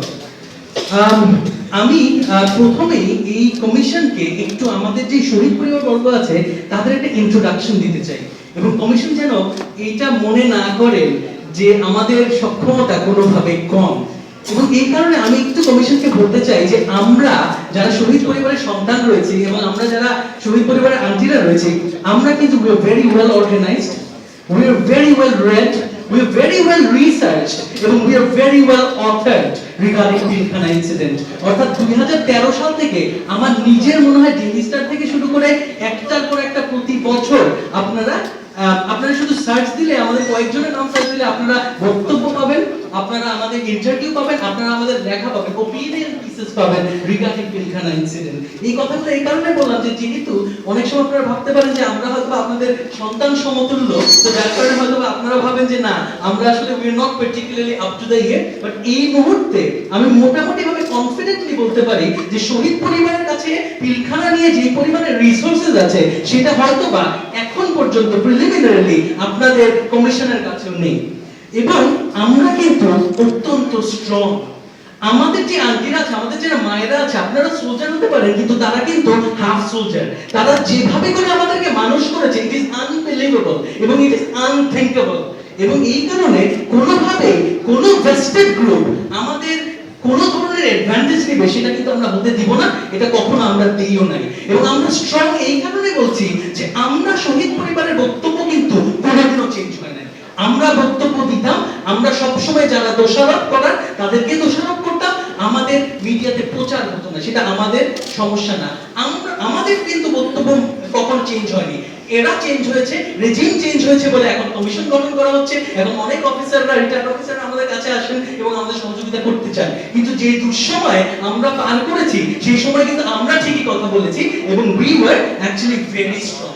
এবং এবং আমরা কতটুকু স্ট্রং হলে দেখেন, আপনারা যখন প্রথমবারের মতো আত্মপ্রকাশ করলেন মিডিয়ার সামনে, আপনারা বুঝতে পেরেছেন যে এটার ইন্টিগ্রিটিটা কত বড় এবং এটার রিস্ক কত বড়। তো যার কারণে কমিশন যখন প্রথম আত্মপ্রকাশ করলো তখন কিন্তু কমিশনের প্রথম আপনাদের যে প্রেস ব্রিফিং ছিল সেখানে আপনারা আপনাদের সিকিউরিটি কনসার্নের কথা বলেছেন, যে আপনারা সিকিউরিটি আপনাদের এবং আপনাদের পরিবারের এটা নিয়ে কনসার্ন। তাহলে শহীদ পরিবারের কি হবে? শহীদ পরিবারের আমরা তো একেবারে ইন্টারন্যাশনাল ক্রাইমস ট্রাইব্যুনাল পর্যন্ত চলে গেলাম, আদালতে মামলা দায়ের করলাম আমরা, তো আমাদের সিকিউরিটির কি হবে? এই জিনিসটা কিন্তু আপনাদের চিন্তা করার বিষয় ছিল, কারণ আপনারা জানেন যে যথেষ্ট ডেঞ্জারাস একটা জায়গায়, এবং 16 বছর কিন্তু আমরা এই জায়গা থেকেই মানে ইয়ে করে এসেছি, এই জায়গায় পেরিয়ে এসেছি। এই জিনিসগুলো অ্যাকনলেজ করাটা আমার মনে হয় এটা অত্যন্ত জরুরি কমিশনের জন্য। এবং এই পিলখানা রিলেটেড যত ন্যারেটিভস, কাউন্টার ন্যারেটিভস, যত ভিউ পয়েন্টস, পলিটিক্যাল, সোশ্যাল, যেটাই বলেন না কেন, আমরা কিন্তু সবগুলো নিয়ে অত্যন্ত অবগত। ইনফ্যাক্ট আমরা আপনাদেরকে অত্যন্ত ভাবে সাহায্য করতে চাই। আইনগতভাবে একটা কনফ্লিক্ট অফ ইন্টারেস্ট রয়েছে, যার কারণে হয়তো ডাইরেক্টলি সাহায্য করতে পারবো না, কিন্তু যেভাবেই সহযোগিতার প্রয়োজন হবে আমাদেরকে বলবেন এবং আমরা এগিয়ে আসবো। দ্বিতীয় পয়েন্ট, আমি 3টা পয়েন্ট বলবো, খুব সংক্ষেপে রাখবো। দ্বিতীয় পয়েন্ট হচ্ছে অত্যন্ত গুরুত্বপূর্ণ একটা বিষয়, সেটা হচ্ছে যে the trial of the BDR সদস্য। আমি এটা অ্যাকনলেজ করি, অবশ্যই অ্যাকনলেজ করতেই হবে আমাদের, যে এমন অনেক বিডিআর এর সদস্য রয়েছে যাদের কাস্টোডিয়াল ডেথ হয়েছে, খুব অদ্ভুতভাবে কাস্টোডিয়াল ডেথ হয়েছে, এবং এই বিষয় নিয়ে হয়তোবা একটা ইনভেস্টিগেশন, আপনাদের ইনভেস্টিগেশন টিম কথা বলবে। এবং এটাও সত্য যে অনেক হয়তোবা নিরপরাধ বিডিআর সদস্য আছে যারা আসলে অপরাধ করেনি, তবুও তারা ইমপ্রেজেন্ট। তবে এটা ঢালাও ভাবে বলাটা যে না তারা সকলেই নিরপরাধ, এটা বোধহয় ঠিক হবে না। কারণ সেই মুহূর্তে আপনি শুধু পিলখানার কথা যদি চিন্তা করেন, 8 থেকে 9,000 সৈনিক যদি থাকে, একমাত্র সুবিধার মেজর নুরুল ইসলাম ছাড়া একটা মানুষ শুধু প্রতিবাদ করলো না আমাদের বাবার হত্যার সময়। তখন তারা যদি প্রতিবাদ করতো, এতগুলো অফিসার তো আসলে নৃশংসভাবে হত্যাকাণ্ডে মারা যেত না। তো যার কারণে দেখা যাচ্ছে এই পপুলিস্ট ডিমান্ডের পেছনে আমি আশা করব যে এই কমিশন এর পেছনে যাবে না, কারণ আমরা এটা লক্ষ্য করেছি যে এই সরকারের পপুলিস্ট ডিমান্ডের উপরে কাজ করে। তো যার কারণে হই হই করে অনেক লোক মিলে বললো এবং অনেকগুলো নিরপরাধ নিরপরাধ সেজে অনেকগুলো আসলে যারা সাজাপ্রাপ্ত, তারা আসলে যারা দোষী, তারাও আসলে ছাড় পেয়ে গেল, সেটা কিন্তু আসলে মেনে নেওয়া হবে না। এবং লাস্টলি আমার খুব দুঃখ সহকারে বলতে হয়, এবং এটা বলতেই হচ্ছে, যে আমাদের কিন্তু এই কমিশনের একজন পার্টিকুলার মেম্বারের বেলায় রিজার্ভেশন আছে, এবং আমরা as the principal stakeholder of the BDR Pilkhana carnage, আমাদের যদি এই কমিশনে কনফিডেন্স না থাকে তাহলে কিন্তু আপনাদের লেজিটিমেসি নিয়ে প্রশ্ন আসবে। Thank you very much. আমার মনে হয় আরো বক্তারা আছে, ওনারা বলবেন। ধন্যবাদ। বলছি শহীদ জেনারেল শাকির আহমেদের ছেলে, শহীদ নাজির আহমেদের ছেলে। আমি কিন্তু এখানে বক্তব্য দিতে আসি নাই, হাওয়েভার আমি কিছু প্রশ্ন করতে এসেছি এই এস্টিমড কমিশনের কাছে। অনেক বিজ্ঞ লোক আছে, অনেক রেসপেক্টফুল জেনারেল আছে। ফজলুর রহমান সাহেব, he was the DG, আর বাবা তো রংপুর সেক্টর কমান্ডার ছিলেন রঘুরা কতবার যুদ্ধের মধ্যে, আপনারা জানেন। একটু বিজয় হয়েছিলাম একটা প্রতিবেশী রাষ্ট্রের যুদ্ধের। তো যাক, আমি প্রশ্নে চলে যাই। পিলখানা কিন্তু একটা ন্যাশনাল একটা ইস্যু, আর খুব সেন্সিটিভ একটা ইস্যু, যেখানে মাল্টিপল ডাইমেনশনস আছে। এখানে থাউজেন্ডস অফ মিলিটারি অফিসার্স সাক্ষী, অনেক রাজনীতিবিদরাও কিন্তু এখানে সাক্ষী। ইনভলভড এটা আপনারা বের করবেন। 18,000 সৈনিক আছে যারা সাক্ষী, জেলেও আছে যারা সাক্ষী। আমার প্রশ্ন, with a 7-member commission delegated with such a large national issue, 3 মাস কি আপনাদের যথেষ্ট হবে? আর আপনাদের কি মনে হয় যে এত মানুষ এখানে জড়িত, involved, with a 7-member commission be enough or adequate to investigate such a large issue? আর আরেকটা প্রশ্ন, আমি সরি কেউ অন্যভাবে অফেন্ডেড হয়ে যাবে না। কিছু মানুষ অ্যালেজ করেছে চন্দন সাহেব that you're a Sheikh Mujib sympathizer. আমি বলছি না, you are অ্যালেজ করা হয়েছে, and would it impact the investigation? তো আপনার থেকে আমরা শুনতে চাই, প্লিজ কষ্ট পেয়ে না। It's just a legitimate question. Pilkhana is a large issue. বাংলাদেশের ইতিহাসে কিন্তু পৃথিবীর ইতিহাসে কিন্তু এত বড় একটা ইস্যু হয় না। So আপনাদের কাছে কিন্তু অনেক বড় একটা দায়িত্ব। You have a huge responsibility. The history of this nation will be written in your hands. তো অবশ্যই আমরা একটু কেয়ারফুলি আর কশিয়াসলি অবজার্ভ করব। এটা শুধু আমার বাবা মার হত্যা না, এটা 57 মিলিটারি অফিসার্স হত্যা না, এটা বিডিআর ধ্বংসের হত্যা না, এটা সেনাবাহিনী ধ্বংসের হত্যা না, এটা বাংলাদেশের সভারেন্টি ধ্বংসের একটা বিষয়, যেটা আমাদের chairman is very well aware of this investigation. Thank you. এবারে শহীদ কর্নেল মোহাম্মদ মুজিবুল হকের সহধর্মিণী মিসেস কমিশন কমিশন তাদের কি করে রিচ করবো, ঠিক তখনই ফোন করলেন যে কমিটি নতুন আমাদের তারা উদ্যোগটা দিচ্ছেন। তো খুব ভালো লাগলো, একটা কাজ করলো, এবং সেই জন্য আমি মনে করি যে আমি সব শহীদ পরিবারের পক্ষ থেকে ওনাদের আমার নতুন কমিটির সকল সদস্যকে, সকল সদস্যকে অসংখ্য ধন্যবাদ জানাচ্ছি। নতুন কমিশন গঠনে যারা এসেছেন, ফৌজি ভাই বোধহয় আমাকে চিনতে পারছেন না, বাট আমি অনেক আগে থেকে ওনাকে চিনি। তো আমরা অনেক আশা রাখছি যে ওনারা সুষ্ঠু বিচার করবেন। আমাদের চাওয়া অ্যাকচুয়ালি 3টাই ছিল, আমাদের এখন চাওয়া করার কিছু নেই। দীর্ঘ 16 বছরের জার্নিতে আমরা যতটা স্ট্রাগল করার করে ফেলেছি, করে এই পর্যন্ত এসেছি খুব মাথা উঁচু করে। তো আমাদের প্রথম চাওয়াই হচ্ছে এই 25শে ফেব্রুয়ারিতে যেন 25শে শহীদ সেনা দিবসটা অবশ্যই রাষ্ট্রীয়ভাবে যেন ঘোষণা দেওয়া হয়। এটা আমাদের চাওয়া না, দাবি। দ্বিতীয় দাবি হচ্ছে এই শহীদদেরকে রাষ্ট্রীয়ভাবে শহীদের মর্যাদায় যেন অধিষ্ঠিত করা হয় ওনাদেরকে।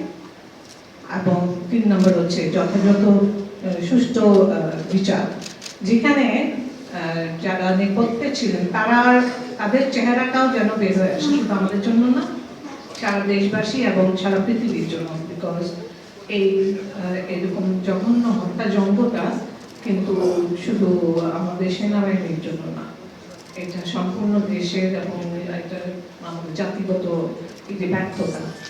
সারা পৃথিবীর শুধু জানা উচিত যে স্বাধীন দেশে কি করে নিজেদের সৈন্য অফিসারদেরকে তাদেরই সৈনিকরা এরকম নির্মমভাবে হত্যা করে ফেলে।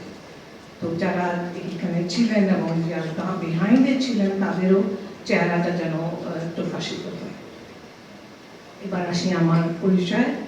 আমি নেভিন ফিরদৌসী, ওয়াইফ অফ শহীদ কর্নেল মুজিবুল হক।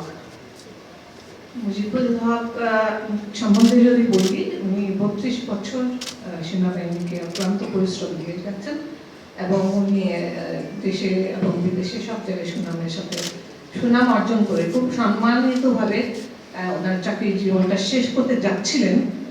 তো 1 মাস বাকি ছিল, 3 এপ্রিল ওনার রিটায়ারমেন্টের ডেট ছিল। তো তার আগে খুব অসম্মানিত হয়ে মারা গেলেন।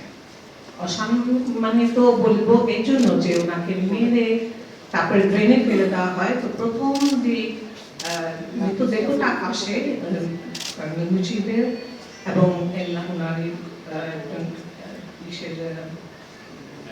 সিও ছিলেন এনআইন ভাই, ওনাদের দুজনের দেহটাই প্রথম আসে। তো এই কষ্টটা কিন্তু আমার মৃত্যুর আগ পর্যন্ত থাকবে, কারণ আমি তার সাথে তার 32 বছরের জার্নিতে আমি 25 বছরই ছিলাম তার সাথে সহকর্মী হিসাবে। এবং আমরা মাত্রই ব্যাংকক থেকে উনি মিনিস্টার কাউন্সিলর ছিলেন বাংলাদেশ এম্বাসিতে 4.5 বছর। তো আমরা স্বাভাবিকভাবে আসার পরে মিলিটারি পোস্টিংটা তার মোটেও পছন্দ হয়নি, যদিও মনের বিরুদ্ধে এসেছিলেন। প্রথমে ছিলেন উনি দিনাজপুরে, তারপরে ওখান থেকে বাংলাদেশ ঢাকায় নিয়ে আসা হয় ওনাকে সেক্টর কমান্ডার হিসাবে। তো উনি কি পরিমাণ যে পরিশ্রম করেছেন তখন সংসারকে অবহেলা করে, সেটা সাক্ষী আমি আমার সন্তানরা। যার জন্য আমার হাজবেন্ড মারা যাওয়ার পরে আমার বাচ্চাদের একটাই কষ্ট ছিল, বাবা আমাদেরকে সময় দেননি। তারা সেভাবে আড়ালেই বড় হয়েছে। আর আমি যখন পরের দিন বের হয়ে এসে আমার ছেলেকে আমার বাসা থেকে যখন উদ্ধার করে নিই, তখন আমার 25 বছরের ওই ছোট্ট ছোট্ট ক্ষুদ্র ক্ষুদ্র যে সংসার গোছানোর যে আমরা যেহেতু আরো রিটায়ার করবো সেই জন্য অনেক কিছু সংগ্রহ ছিল ন্যাচারালি। তো সেগুলোকে এসে দেখলাম যে ছাইয়ে পরিণত হয়ে গেছে। আমি সেই ছাই থেকে কিন্তু আমার বাচ্চাটাকে কোনো রকমের বের করে নিয়ে এসে ওকে গাড়িতে রেখে আমি আবারও একটা ঘুরলাম বাসাতে। তো সেখানে কিছুই রিমেইনিং ছিল না, সব চলে গেছে। আমার হাজব্যান্ড খুব ভালো খেলোয়াড় ছিলেন, উনি সব কিছুতে খুব ট্রফি পেতেন, সব রকম, ব্যাডমিন্টন বলেন, গলফ বলেন, ভলিবল বলেন, সব। তো আমার প্রচুর ছিল, ট্রফি ছিল, সেই ট্রফিগুলো নেই। ওনার অনেক দরকারি কাগজপত্র ছিল, বই পড়তে খুব পছন্দ করতেন, খুবই দামি দামি কিছু বই ছিল, সেগুলো নেই। আমার সার্টিফিকেট, আমার বাচ্চাদের সব রকমের সার্টিফিকেট সংগ্রহ সবগুলো, এগুলো কোনো মূল্যই হয় না। আমি আজও আমার সার্টিফিকেট তুলতে পারি নাই। আমার এখনো এনআইডিতে আমার নামের বানান ভুল আছে, এটা ঠিক করতে পারছি না আমার সার্টিফিকেট উঠানোর। কারণ আমরা, আপনারা বুঝবেন না যে আমি 3 বাচ্চা নিয়ে কিভাবে প্রথম কত বছর লেগেছে তাদেরকে নিয়ে যুদ্ধটা করে একদম শূন্য থেকে শুরু করতে। সে সময় আমার পাশে একমাত্রই ছিল আমার পরিবার এবং মুজিবের কিছু বন্ধু বান্ধবরা, আমার নিজস্ব কলেজ ফ্রেন্ড, স্কুল ফ্রেন্ডসরা এবং তার বন্ধু বান্ধবরা। ওরা আমাকে সব রকমের মনিটরি হেল্প বলেন, একেবারে শূন্য হাতে। তো আমাদের তো পেনশন টেনশন আসতে অনেক সময় লাগছে। ইন দি মিন টাইম তো আমরা খেতে হয়, পড়তে হয়। আমি কোথাও আমার কথা কখনো বলিনি। তো আজকে এই জন্য বলছি যে এই আজকে প্ল্যাটফর্মে এসে আমার কেন যেন মনে হচ্ছে যে বলা দরকার আমার এই কথাগুলো। আর আমি যখন কোনো কিছু কোনো রকমের বক্তব্য দিই কিংবা কোনো আবেদন করি, দাবি করি, সেটা সম্পূর্ণ শহীদ পরিবারের পক্ষ থেকে। আমি খুবই ভালো লাগে একটা জিনিস বলতে, যে আমার একটা বড় সংখ্যক শহীদ পরিবার বলি আমি তাদেরকে নাম দিয়েছি। সেই ভাবিরা আমরা একটা বড় একটা সংগঠিত দল, যারা আমরা সবসময় সুখে দুঃখে থাকি পাশে, এবং আমরা খুব সুন্দরভাবে সংগঠিত। সবচেয়ে বড় কথা হচ্ছে আমরা যোগাযোগ রাখি একজন একজনের সাথে, যোগাযোগ রাখি বলেই সবাই সবার মনের কথা বলেন, যে কোনো আবেদন বলেন, যাই বলেন সেটা ওনারা প্রকাশ করেন এবং সবকিছুতে আমাকেই ঠেলে দেন। তো ওই ওনাদের কৃত্রিম বিশ্বাস ভালোবাসার জন্যই আমি বারবারই আপনাদের সামনে আসি ওনাদের কথা বলে। আমি আমার কথা বলি না, কখনো বলি না যে আমার এটা হয়েছে, আমার ওটা হয়েছে। আমি সবসময় বলছি আমরা চাই, আমাদের চাওয়া। তো সেই চাওয়ার মধ্যে এই চাওয়া, আশা করি যে আমাদের এই চাওয়াগুলো পূর্ণ হবে। আর আমাদের সবচেয়ে বড় এই 16 বছরে আমাদের আর কোনো চাওয়া পাওয়া নেই। এই দাবিগুলো পূরণ হলে আমরা অনেক অত্যন্ত খুশি হব। আমাদের সবচেয়ে বড় এই জার্নিতে, 16 বছরের এই জার্নিতে সবচেয়ে বড় প্রাপ্তি কি জানেন? আমাদের সন্তানরা। আমাদের সন্তানরা আমাদের পাশে ঢাল হয়ে দাঁড়িয়ে থাকে।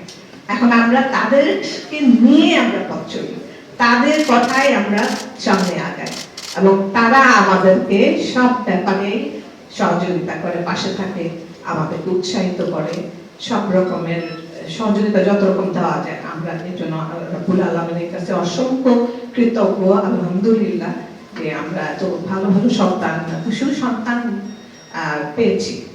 এখানে আমাদের একা ক্রেডিট না, আমি মনে করি যে তারাও নিজেরাও সন্তান হিসেবে খুবই সুসন্তান হিসেবে পরিচয় দিয়েছেন এই যাবৎ। কারণ ওরা আমাদের কথা বলে, ওরা ওদের বাবার মতন করে ভাবে। অনেক ধন্যবাদ সকলের জন্য, শুভকামনা রইল। ভাইদের জন্য অনেক শুভকামনা, ভালো থাকবেন এবং সবার জন্য সবাই আমরা সহযোগিতা করবো। এবং আরেকটা কথা বলতে চাচ্ছি, শহীদ পরিবারের পক্ষ থেকে আমি খুব জোর গলায় যে আপনারা আমাদের কাছ থেকে কোনো রকম সাহায্য যেটা চাবেন, আমাদের যতটুকু মনে আছে আমরা আপনাদেরকে ইনফরমেশন দিব। সেই ব্যাপারে আপনারা নিশ্চিন্ত করলাম। সবাই ভালো থাকবেন, বাংলাদেশ দীর্ঘজীবী হোক। আমি পিলখানা হত্যাকাণ্ডে একমাত্র বাধাদানকারী শহীদ কেন্দ্রীয় সুবেদার নজরুল ইসলামের ছেলে। আজকে এখানে আমাদের যে স্বাধীন তদন্ত কমিশনের সাথে আমাদের যে মত বিনিময়, এখানে আমি একটা জিনিস বলবো যে এখানে রাওয়ার প্রেসিডেন্ট হক আঙ্কেলও আছেন। তো ওনাদের আজকের এই আয়োজন, তো হক আঙ্কেল এবং তদন্ত কমিশনের একজন মেম্বার সাইদ আঙ্কেল। আমার মা 2020 সালে চেন্নাই অ্যাপোলো হসপিটালে 12 দিন লাইফ সাপোর্টে ছিল। তো এই দুইটা মানুষ, হক আঙ্কেল এবং সাইদ আঙ্কেল, প্রতিদিনই ওনারা আমার মার খোঁজ খবর নিয়েছে এবং আমাকে সহযোগিতা করার চেষ্টা করেছে। তা আমি মনে করি যেখানে হক আঙ্কেলরা আছে, সাইদ আঙ্কেলরা আছে, উনি নিশ্চয়ই আমার প্রতি যে সহানুভূতি দেখিয়েছে, এটা আমাদের শহীদ পরিবারের প্রতি দরদের কারণে এই সহানুভূতিটা উনি দেখিয়েছে। তো ওনাদের মতো মানুষরা যেহেতু আমাদের বাবাদের হত্যার বিচার নিয়ে ওনারা মুভমেন্ট করছে, ওনারা মেম্বার আছে, ওনারা মানে আমরা আশা করি যে আমরা এটার সঠিক বিচার আমরা পাবো। আর আমি আমার বাবা শহীদ হওয়ার পরে আপনারা জানেন যে আমরা যারা শহীদ হয়েছি এখানে সবাই বাবার লাশে 5 দিন 7 দিন বা 2-3 দিন পরে আমরা পেয়েছি। তা আমার বাবা মানে মারা যেতে পারে, যেহেতু বিডিআর এর সাথে সেনাবাহিনীর দেখানো হয়েছে যে বিডিআর এর সাথে সেনাবাহিনীর কনফ্লিক্ট, তো ওইখানে আমার বাবা মারা যাবে এই জিনিসটা তো আমরা আসলে বুঝতে পারার কথা না। তো আমার বাবার মারা গেছে কিনা, আমার বাবার লাশ খোঁজা, আমার বাবার শহীদ ঘোষণা করানো, আমাদের অধিকার আদায়, আজকের এই বিচার নিয়ে সবচেয়ে যারা আমাদেরকে বেশি সহযোগিতা করছে মিডিয়ার ভাইরা প্রথম থেকে আমাদের সাথে আমাদেরকে সর্বাত্মক সহযোগিতা করেছে। তা আমি মনে করি আমাদের শহীদ পরিবারগুলোর সাথে মিডিয়ার যে সম্পর্ক, এটা আমাদের রক্তের সম্পর্ক। 25শে ফেব্রুয়ারির দিন আমি সকাল, আমার পরীক্ষা ছিল সকাল 8টার সময়। তা আমার বাবা 8 মাস আগে এখানে পোস্টেড হয়েছে কেন্দ্রীয় সুবেদার মেজর হিসাবে। তা আমরা যেহেতু সারাদিনই পিলখানার ভিতরে থাকতাম, আমাদের কখনো মনে হয়নি যে এই টাইপের একটা গন্ডগোল এই পিলখানাতে হতে পারে। আর সবচেয়ে বড় কথা, আমাদের বাবারা যদি এই বিষয়টা বুঝতে পারতো যে না পিলখানাতে এরকম একটা ম্যাসাকার হবে বা কিছু একটা মানে এরকম ঘটনা হইতে পারে, আমার কাছে মনে হয় না যে আমাদের বাবারা আমাদেরকে বা আমাদের মাদেরকে পিলখানার ভিতরে রাখতো। তো আমি বলবো যে এটা এদেশের সেনাবাহিনী এবং সশস্ত্র বাহিনীকে দুর্বল করার জন্য ডালবাতের মতো একটা মিথ্যা ইস্যুকে সামনে এনে 2000 টাকার জন্য একজন অফিসারকে গুম খুন বা চেহারা নষ্ট করতে পারে এরকম একটা অবস্থা করতে পারে কিনা। আপনারা দেখেছেন যে বিগত সরকার এই হত্যাকাণ্ড ঘটানোর মাধ্যমে ফ্যাসিজমের সূচনার সফল যাত্রা এই পিলখানা হত্যাকাণ্ডের মাধ্যমে শুরু করেছে। আপনারা এটাও দেখেছেন যে আমাদের এই শহীদ পরিবারের ইমোশনকে ব্যবহার করে তখন বেগম জিয়াকে সেনা সদর থেকে ওনার বাড়ি থেকে বের করে দেওয়া হয়েছে, শুধুমাত্র আমাদের ইমোশনটাকে সামনে এনে যেন একটা বড় রাজনৈতিক দল আমাদেরকে প্রতিপক্ষ মনে করে। তো আমি মনে করি বা এই দেশবাসী মনে করে যে বিডিআর এর সদস্যদের দ্বারা এত বড় একটা ঘটনা পরিকল্পিতভাবে করা এবং এই জিনিসটা বাস্তবায়ন করা কোনোভাবে তাদের পক্ষে সম্ভব নয়। তো আমরা এর সঠিক বিচার চাই এখানে তদন্ত কমিশনের কাছে। যেহেতু স্বাধীন তদন্ত কমিশন, আমরা আশা করব যেন এটা স্বাধীনই থাকে, কারো দ্বারা যেন কোনোভাবে ভায়াস না হয়। আমাদের দুই একজনের বিষয়ে আমাদের অব্লিগেশন আছে, তারা বিগত ফ্যাসিস্ট সরকার নিয়ে এটা আমরা শহীদ পরিবারের আমরা আলোচনা করেছি যে একজনের বিষয়ে আমাদের অভিযোগ আছে যিনি হয়তো এই বিগত সরকার নিয়ে অনেক লেখালেখি করেছেন। তো আমরা আশা করব ওনাকে অবশ্যই যেন এই জায়গা থেকে কোনোভাবে যেন বাদ দেওয়া হয়, কারণ সে বিগত ফ্যাসিস্ট সরকারের অনুসারী হয়ে এসে আমাদের ইমোশন সে বুঝার কথা না। তো সবার প্রতি ধন্যবাদ জানিয়ে আমি আমার বক্তব্য শেষ করলাম। আসসালামু আলাইকুম। আমার নামটা ডক্টর ফাবলিহা বুশরা, ফারিহা বুশরা। আমার বাবা শহীদ লেফটেন্যান্ট কর্নেল লুৎফুর রহমান খান, একটু ডাইনে চাপেন। তিনি একজন ডাক্তার ছিলেন। তিনি বিডিআর হাসপাতালে কর্মরত ছিলেন, তিনি সেকেন্ড ইন কমান্ড ছিলেন তখন। ঘটনার দিন ওনার দরবার হলে যাওয়ারও কথা ছিল না। ডিজি আঙ্কেলের সাথে ওনার খুব ভালো সম্পর্ক ছিল, যার যাওয়ার কথা ছিল তাকে উনি রিকোয়েস্ট করে বলেছিলেন যে তুমি এরপরে আরো অনেক দরবার পাবে। আমি ডিজির সাথে এতদিন চাকরি করেছি, আমি ওনার লাস্ট দরবারটায় আমি যাই।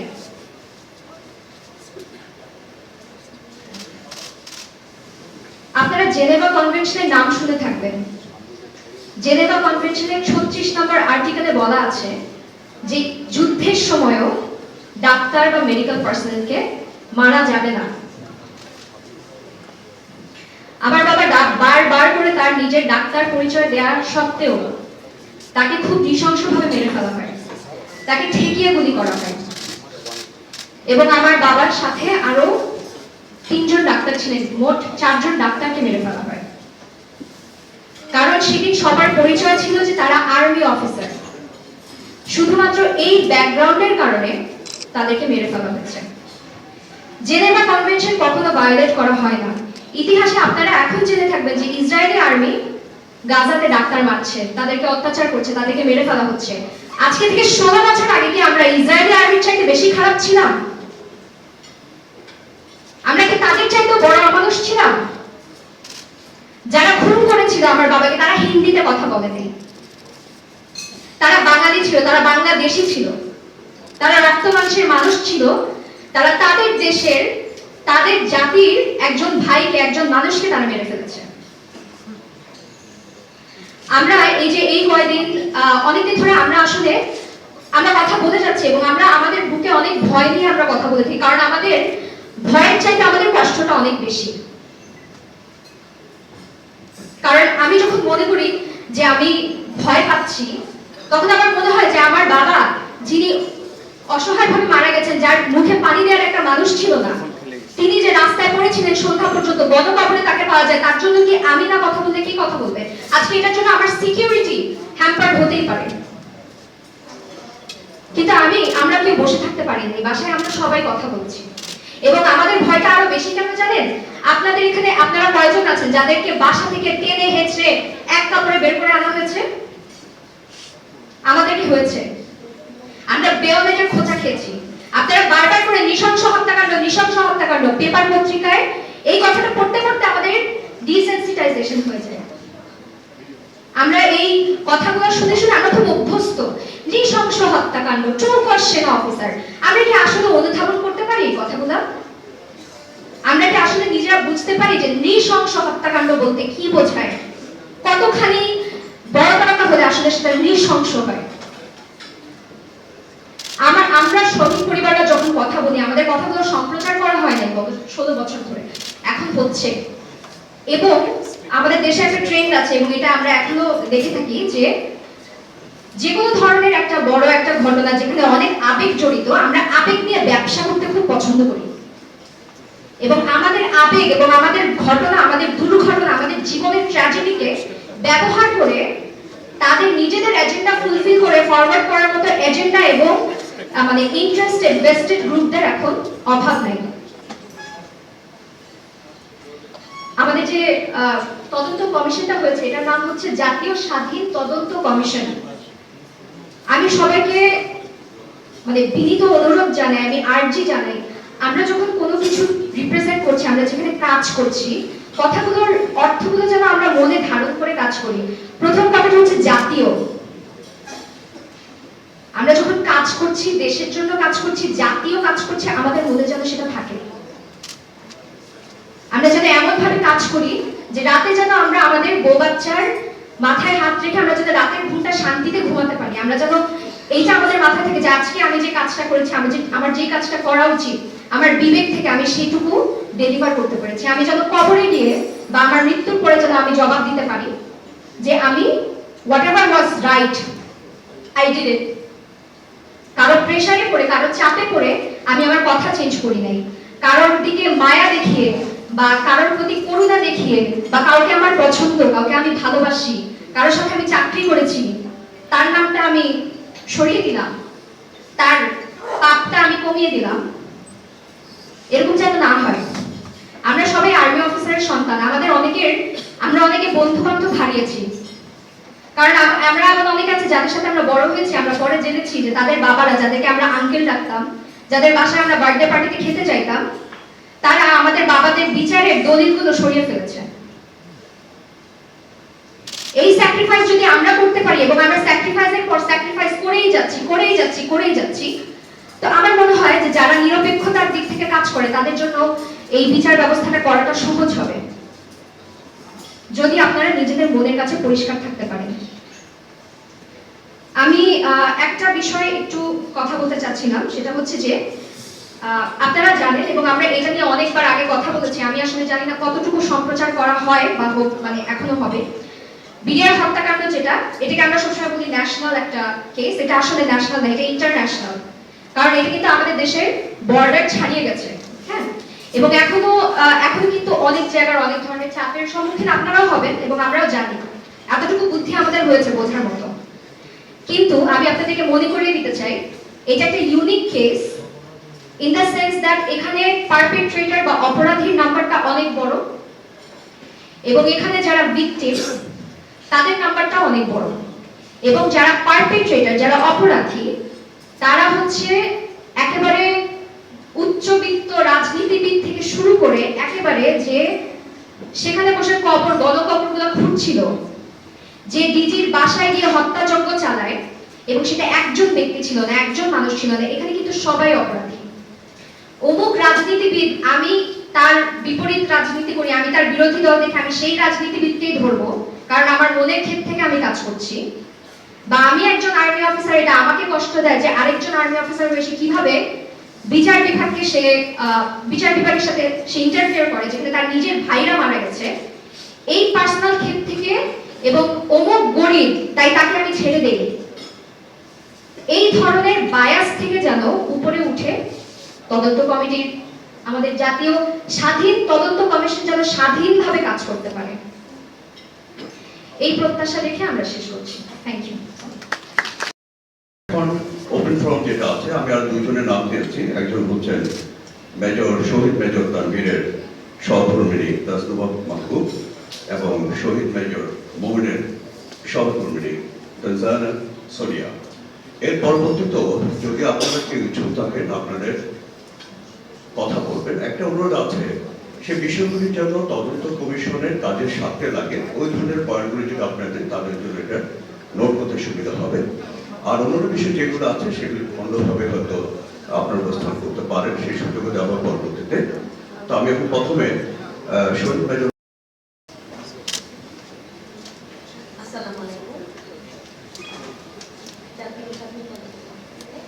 ধন্যবাদ রাওয়াকে, অনেক ধন্যবাদ আমাদের এই প্ল্যাটফর্মটা করে দেওয়ার জন্য। আমি মিডিয়ার হত্যাকাণ্ড নিয়ে একটা কথা বলতে চাই। আমাদের কমিশন আমাদের তদন্তে সবকিছু বার করবে, কিন্তু একটা বিষয় এখানে উঠে আসেনি, আমার হাজবেন্ডের ডেড বডিটা এখন পর্যন্ত আইডেন্টিফাই করা হয় নাই। আমার কাছে 3টা ডেথ সার্টিফিকেট রয়েছে, আমার কাছে 4টা ডেথ সার্টিফিকেট ছিল। আমার বাসায় 20 অথবা 21 সেপ্টেম্বর চুরি হয়ে যায়। আমি 2 দিন বাসায় ছিলাম না। আমি বর্তমানে যে বাসাটায় থাকি, আমার এই বাসা থেকে কোনো দামি জিনিসপত্র চুরি হয়নি। আমি যে প্লট কিনেছিলাম টাকা দিয়ে, সেটার মানি রিসিট এবং আমি যতগুলো জায়গায় চাকরি করেছি সেগুলোর কাগজপত্র এবং আমার হাজবেন্ডের ডেথ সার্টিফিকেটগুলো সম্পূর্ণ চুরি হয়ে যায়। আমি এগুলোর একাধিক ফটোকপি রেখেছিলাম, যেগুলো আমি নিয়ে আসছি। আমার একটা জিনিস বলার আছে, একটা মানুষের একটাই বডি থাকে, সেখানে আমাকে এখানে যতগুলো ডেথ সার্টিফিকেট আছে সেগুলো দেখানো হয়েছে। একটা 27 তারিখে রিসিভ করা হয়েছে, 27 ফেব্রুয়ারি 2009, একটা 28 ফেব্রুয়ারি রিসিভ করা হয়েছে। আর যে এগুলোতে একাধিকবার ডিএনএ করে যেগুলো দেওয়া হয়েছে, তখন বলা হয়েছে আগেরগুলো পুড়িয়ে ফেলবেন, এটা বলেছিল ওয়েলফেয়ারের মেজর তারেক। তো আমার এখন পর্যন্ত এটা একটা আমার কাছে রহস্য থেকে গেছে যে আমার হাজবেন্ডের ডেড বডিটা কেন দেওয়া হয়নি, বা আমাকে 654 নম্বর যে কবরটা দেওয়া হয়েছে আমার হাজবেন্ডের ডেড বডি বলে, সেখানে আছে 5 ফিট 5 ইঞ্চি হাইটের 47 বছরের একজনের ডেড বডি, যেখানে আমার হাজবেন্ডের এইজ ছিল 25 ফেব্রুয়ারি 2009, 28 বছর 5 মাস 25 দিন, তার হাইট ছিল 5 ফিট 11.5 ইঞ্চি। তো আমি বর্তমান সেনাপ্রধানের কাছে অনুরোধ রেখেছিলাম, আমার সাথে উনি একবার যদি দেখা করতেন, আমি ওনাকে এগুলো ভাঙিয়ে বলতাম, আমার কখনো মিডিয়াতে সেগুলো বলার প্রয়োজন হতো না। কিন্তু আনফরচুনেটলি উনি আমাকে 6 আগস্ট থেকে কোনো অ্যাপয়েন্টমেন্ট দেননি। আমি এটার আংশিক পরিমাণ প্রেস ক্লাবে একটা মিডিয়াতে বলাতে আমাকে ডেকে পাঠানো হয় এবং বলা হয় যে আমাকে সব কিছুতে দেওয়া হবে, আমার এ পর্যন্ত যা কিছু পাইনি আমাকে সব দেওয়া হবে, আমি যেন মুখটা বন্ধ রাখি। তো যাই হোক, আমি সেটা ডিনাই করি, আমি যাই নাই। তো আমার কথা হচ্ছে, এখন যদি এত উপর মহলের মানুষগুলা বসে থাকে, আমরা বিচার না পাই, আমরা কোন জায়গায় বিচার পাবো? এবং আমি আজকে মিডিয়াতে কথাগুলো বলছি, আমি জানি এগুলো কাট করা হবে, এগুলো দেওয়া হবে না, কারণ আমি আরো ইন্টারভিউতে বলেছি, ওগুলো আজ পর্যন্ত কোথাও প্রচার হয়নি। তো আমার বলার এটাই যে স্বাধীন তদন্ত কমিশন যদি স্বাধীন না হয়, আর উপর মহলে যদি উপরের ব্যক্তিরা বসে থাকে, শেখ হাসিনার আমলের মতো যদি এখন পর্যন্ত সবকিছু হয়, তাহলে আমাদের তো বিচারে আসলে প্রয়োজনই নাই। এই ধরনের 16 বছর ধরে আমরা যা দেখে আসছি, আমরা তো তাই পাবো। আমরা আর কোনো নাটকের মধ্যে পড়তে চাই না। আমাদের এই পর্যন্ত আমরা যারা জুনিয়র ফ্যামিলি আছি, আমাদের বাচ্চারা এখন স্কুলের গণ্ডি পার হয়নি, এটা আপনারা কিন্তু কেউ জানেন না। আমরা কিন্তু কোনো কিছু চাচ্ছি না, আমরা বিচার চাচ্ছি সঠিকভাবে। বা আমাদের বাচ্চারা যারা স্কুলের গণ্ডি পার হয়নি, তারা এখন পর্যন্ত, সামনে তাদের কলেজ আছে, তাদের ইউনিভার্সিটি লাইফ আছে। আমার ছেলেকে আইএসএসবি থেকে বাদ দেওয়া হয়েছে, যেখানে তার ক্যাডেট কলেজ চ্যালেঞ্জ করেছে যে কেন আমার ছেলেকে বাদ দেওয়া হয়েছে। কোয়ালিফাইড ছেলেগুলোর মধ্যে আমার ছেলে একজন ছিল, এবং আমি তার নাম বলবো না, সেও একটা ভিকটিম। সেই ছেলে আমার ছেলেকে চ্যালেঞ্জ করে বলেছে যে তোর হতোই, তোর মা যদি মুখটা বন্ধ রাখতো, কেন কনক সারোয়ারের ইন্টারভিউ তোর মা কথা বলতে গেল, যেখানে আমি কনক সারোয়ারের ইন্টারভিউতে কিছুই বলি নাই। তারপরে আমার বাসা থেকে কাগজপত্রগুলো চুরি হয়, এটাই হলো ফ্যাক্ট। এবং আমার বাসার নিচে 5টা লোক, হিন্দি ভাষায় কথা বলার লোক দাঁড়ানো ছিল। 9 সেপ্টেম্বর আমি ধরি, এবং ধরার পর আমি পরিষদে তাদেরকে পাঠাই। আমার আশপাশে রিকশাওয়ালা এবং দারোয়ান মিলে প্রমাণ আছে। তারপরে আমাদের পরিষদ থেকে বলা হয় আমার মানসিক চিকিৎসা করানোর জন্য। আমি তো সিএমএইচ আল্লাহর রহমতে আলহামদুলিল্লাহ এখনো চিকিৎসা পাই, কিন্তু সেই দারোয়ানরা তো এখনো চিকিৎসা পান না, তাই না? আমার কথা হচ্ছে তাদের চিকিৎসা করা হোক, তারাও যখন আমার মতো হিন্দি ভাষা শুনতে পায়। আমি পিলখানায় আমাকে যে রুমটা থেকে ধরে নিয়ে যায়, আমি ছায়ানীর একটা বাসায়, ছায়ানীর নামক একটা বাসায় ছিলাম। সেই বাসাতে ধরে নিয়ে যাওয়ার সময় একজন সার্ভিং অফিসার ছিল, আমি তাকে পরে চিনতে পেরেছি, যেটা আমি এখন বলতে পারছি। তার নাম মেজর মোকারম। সে এখন মিরপুর ডিওএইচএস এ শপিং কমপ্লেক্সে এভিনিউ গার্ডেন তার বিজনেস। সে বিজনেস করছে এত সুন্দরভাবে, আমরা সার্ভাইভ করতে পারি না। আমার পেনশন না আসলে আমি চলতে পারি না। ওগুলো আমি বলবো না। আমি 16 বছর ধরে যেখানে আমি প্রাইভেট জব করেছি সেখানে সেই কোম্পানিকে বলে দেওয়া হয়েছে তাদের লাইসেন্স ক্যান্সেল করে দেওয়া হবে আমাকে যদি রাখা হয়। আর আর্মির কোথাও আমি চাকরি পাইনি, না রাওয়ায় না কোথাও। কেউ আমাকে কোনো হেল্প করেনি, নো ওয়ান, কেউ না। কিন্তু আমাদের কথা কেউ শুনবে না, বিকজ আমরা জুনিয়র ফ্যামিলি। সব জায়গায় ডিসক্রিমিনেশন হয়েছে, সব জায়গায়। কারণ আমাদের কোর্সমেটরা কখনো আমাদের পাশে দাঁড়াননি। ওই ফিলিংসটা বোঝার তাদের। এখন আর্মি এমপিতে আছেন শেখ ফেরদৌস, উনি আমার ছেলের আইসিসির আগে বারবার বলেছে ভাবি হবেই, টেনশন করেন না, হয়নি। তারা সব অন্য মানে বড় বড় জায়গায় আছে। কর্নেল আনোয়ার আছে, যিনি আপনার এসএসএফ এ আছে ডক্টর ইউনূসের সাথে, কিন্তু ওনাকে আমি টিভিতে দেখছি, ওনাকে আমি ফোন দিয়ে রিকোয়েস্ট করছি, উনি বলছে উনি বান্দরবনে আছেন, বান্দরবনে পোস্টিং। এটা হচ্ছে ফ্যাক্ট। আমার হাজবেন্ড তানভীরের কোর্সমেটদের এটা হলো ফ্যাক্ট। এবং যারা হচ্ছে এই মুহূর্তে রিটায়ার, তারা বলছে ভাবি আপনি কেন এই সমস্ত ইন্টারভিউ দিয়ে বেড়াচ্ছেন, যাও একটু সুযোগ ছিল। সমস্ত কোর্সমেটরা মুখ ফিরিয়ে নিয়েছে। তো তারা 16 বছরেই তো মুখ ফিরিয়ে নিয়েছে। 16 বছরে তারা কোনোদিন আমার দরজায় বেল দেয়নি, আমাকে একটা ফোন করেনি। হ্যাঁ, এটা হলো ফ্যাক্ট। তো আমাদের আসলে কোনো কিছু চাওয়ার নেই। আমরা বিচার চাই এবং সাধারণভাবে সার্ভাইভ করতে চাই। আমাদের বাচ্চারা যেন একটা ভালো জায়গায় দাঁড়াতে পারে, এর বেশি কিছু চাওয়ার কিন্তু নাই।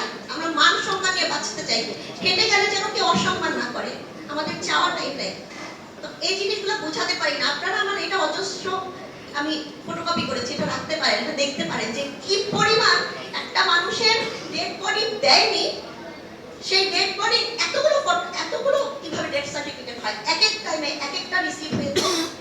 একদিন 27 তারিখে বিকাল 6টায়, একদিন 28 তারিখে রাত্রে 10:50, আবার মিসিং ডেট। আর অন্য একটা তো হারিয়ে গেছে, ওটার তো আর কোনো কপি ছিল না।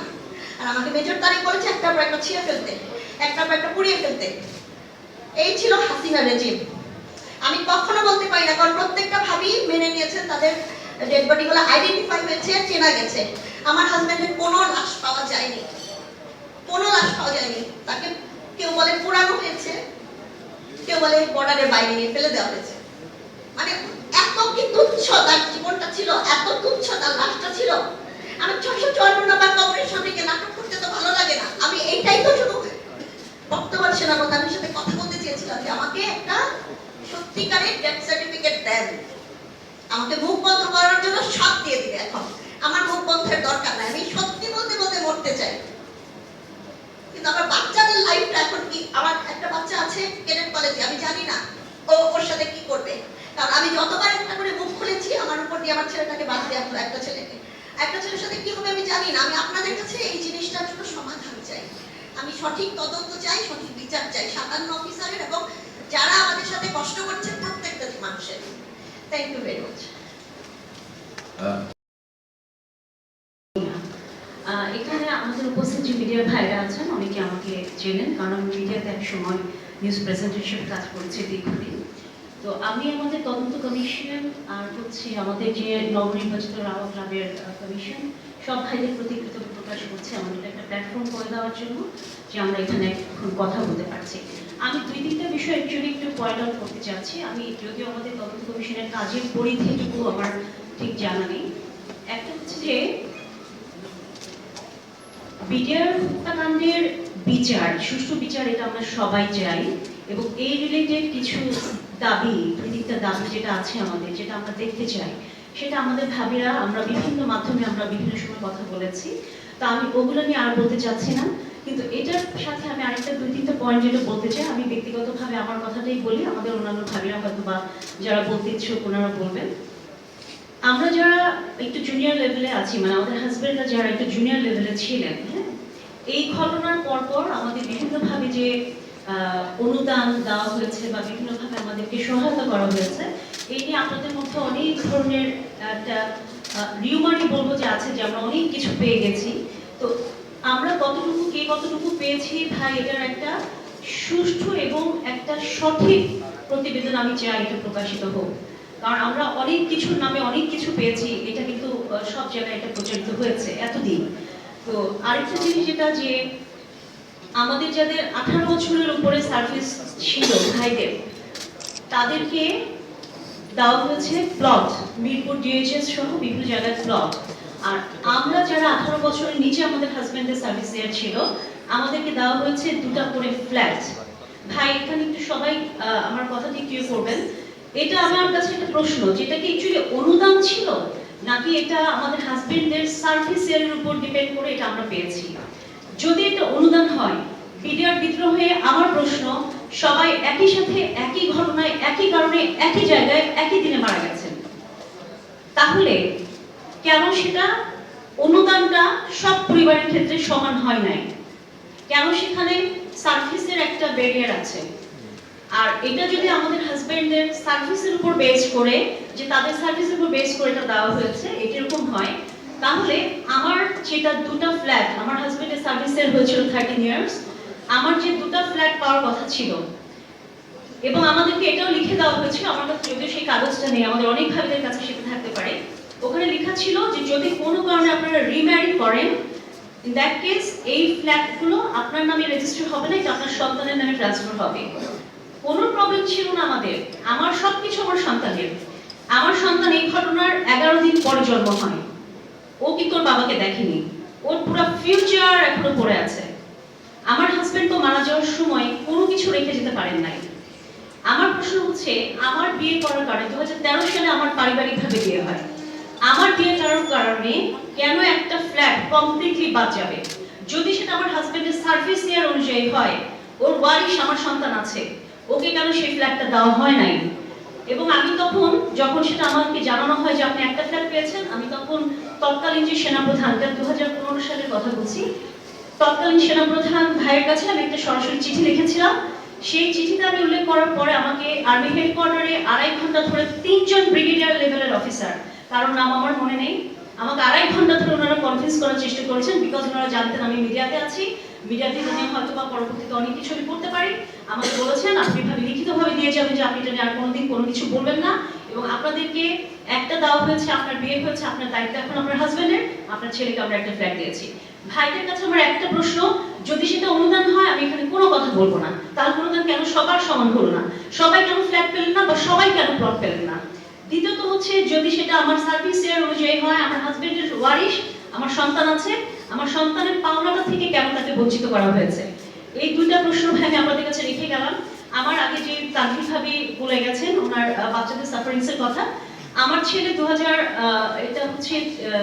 19 বা 20 সালে আমার ছেলে ক্যাডেট কলেজের জন্য পরীক্ষা দিয়েছিল, ও রিটেন অ্যালাউ হয়েছে, ভাইভাতে অ্যালাউ হয়েছে, মেডিকেলে অ্যালাউ হয়েছে, সব জায়গায় অ্যালাউ হওয়ার পরে ফাইনালি আমাকে যখন রিপোর্ট জানানো হলো, আমার ছেলের কালার ব্লাইন্ডনেস এর কথা বলে আমাকে জানানো হলো যে কালার ব্লাইন্ডনেস এর একটা প্রবলেম আছে, এই জন্য তাকে ভাবি আমরা নিতে পারছি না।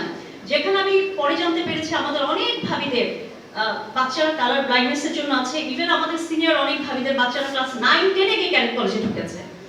এই সুবিধাগুলো যদি আমাদের ভাইরা পায়, আমি গত 5-6 দিন আগে জানতে পারলাম, গত 5-6 দিন আগে, যেটা কিনা 2-3 বছর আগের কথা, এখন আমার ছেলে ক্লাস 10-এ পড়ে, যে আমার ছেলে ফাইনালি সিলেক্ট হয়েছিল, ওকে নেওয়া হয়েছিল একদম ফাইনাল, বাট কোনো একটা কারণে আমার ছেলেকে জাস্ট বাদ দেওয়া হলো। শহীদ পরিবারের সন্তান হিসেবে ও কি এইটুকু পাওনা, মানে তার কি প্রাপ্য ছিল না? ও তো রিটেনে এসেছিল, ভাইভাতে এসেছিল, মেডিকেলে, সব জায়গায় তার ইয়ে ছিল, এবং যেই বোর্ডে তার ইন্টারভিউ হয়েছে, ওই বোর্ড থেকে যখন আমাকে ডাকা হয়, একটা প্যারেন্টসদেরকে ডাকা হয় একটা সময়, আমাকে ডেকে বলেছে যে ও এত মেরিটোরিয়াস ছেলে, আপনার ছেলে যদি মেডিকেলে কোনো ধরনের প্রবলেমটা না থাকে, ভাবি ইনশাআল্লাহ সে আমাদের সাথে আছে। শুধু কালার ব্লাইন্ডনেস এর প্রবলেমের জন্য কিন্তু এমন সিরিয়াস কোনো প্রবলেম না, এটা আমাকে পরবর্তীতে ভাইরা বলেছেন, কিন্তু এইটুকু কনসিডার আমার ছেলে পায়নি। তো আমি আশা করবো যে আসলে আমাদের বাচ্চারা যারা কিনা এখনো তাদের ভবিষ্যতে পড়ে আছে, ওরা ইন ফিউচারে যেন মানে এই শহীদ পরিবারের সন্তান হিসেবে এইটুকু সামান্য সুবিধাগুলো পায়, এছাড়া কোনো কিছু না। আমি ব্যক্তিগতভাবে আমার জন্য কোনো সুবিধা আজ পর্যন্ত আমি আমার এই পরিবার, মানে আমার ডিফেন্স পরিবারের কাছে যাইনি, আমার প্রয়োজন নাই, কিন্তু আমার ওয়ারিশ, আমার সন্তান, ওর জন্য আমি যতদিন বেঁচে থাকবো, ওর জন্য প্রত্যেকটা জায়গায় যেখানে আমার কথা বলার আমি সেখানে কথা বলে যাবো। ধন্যবাদ।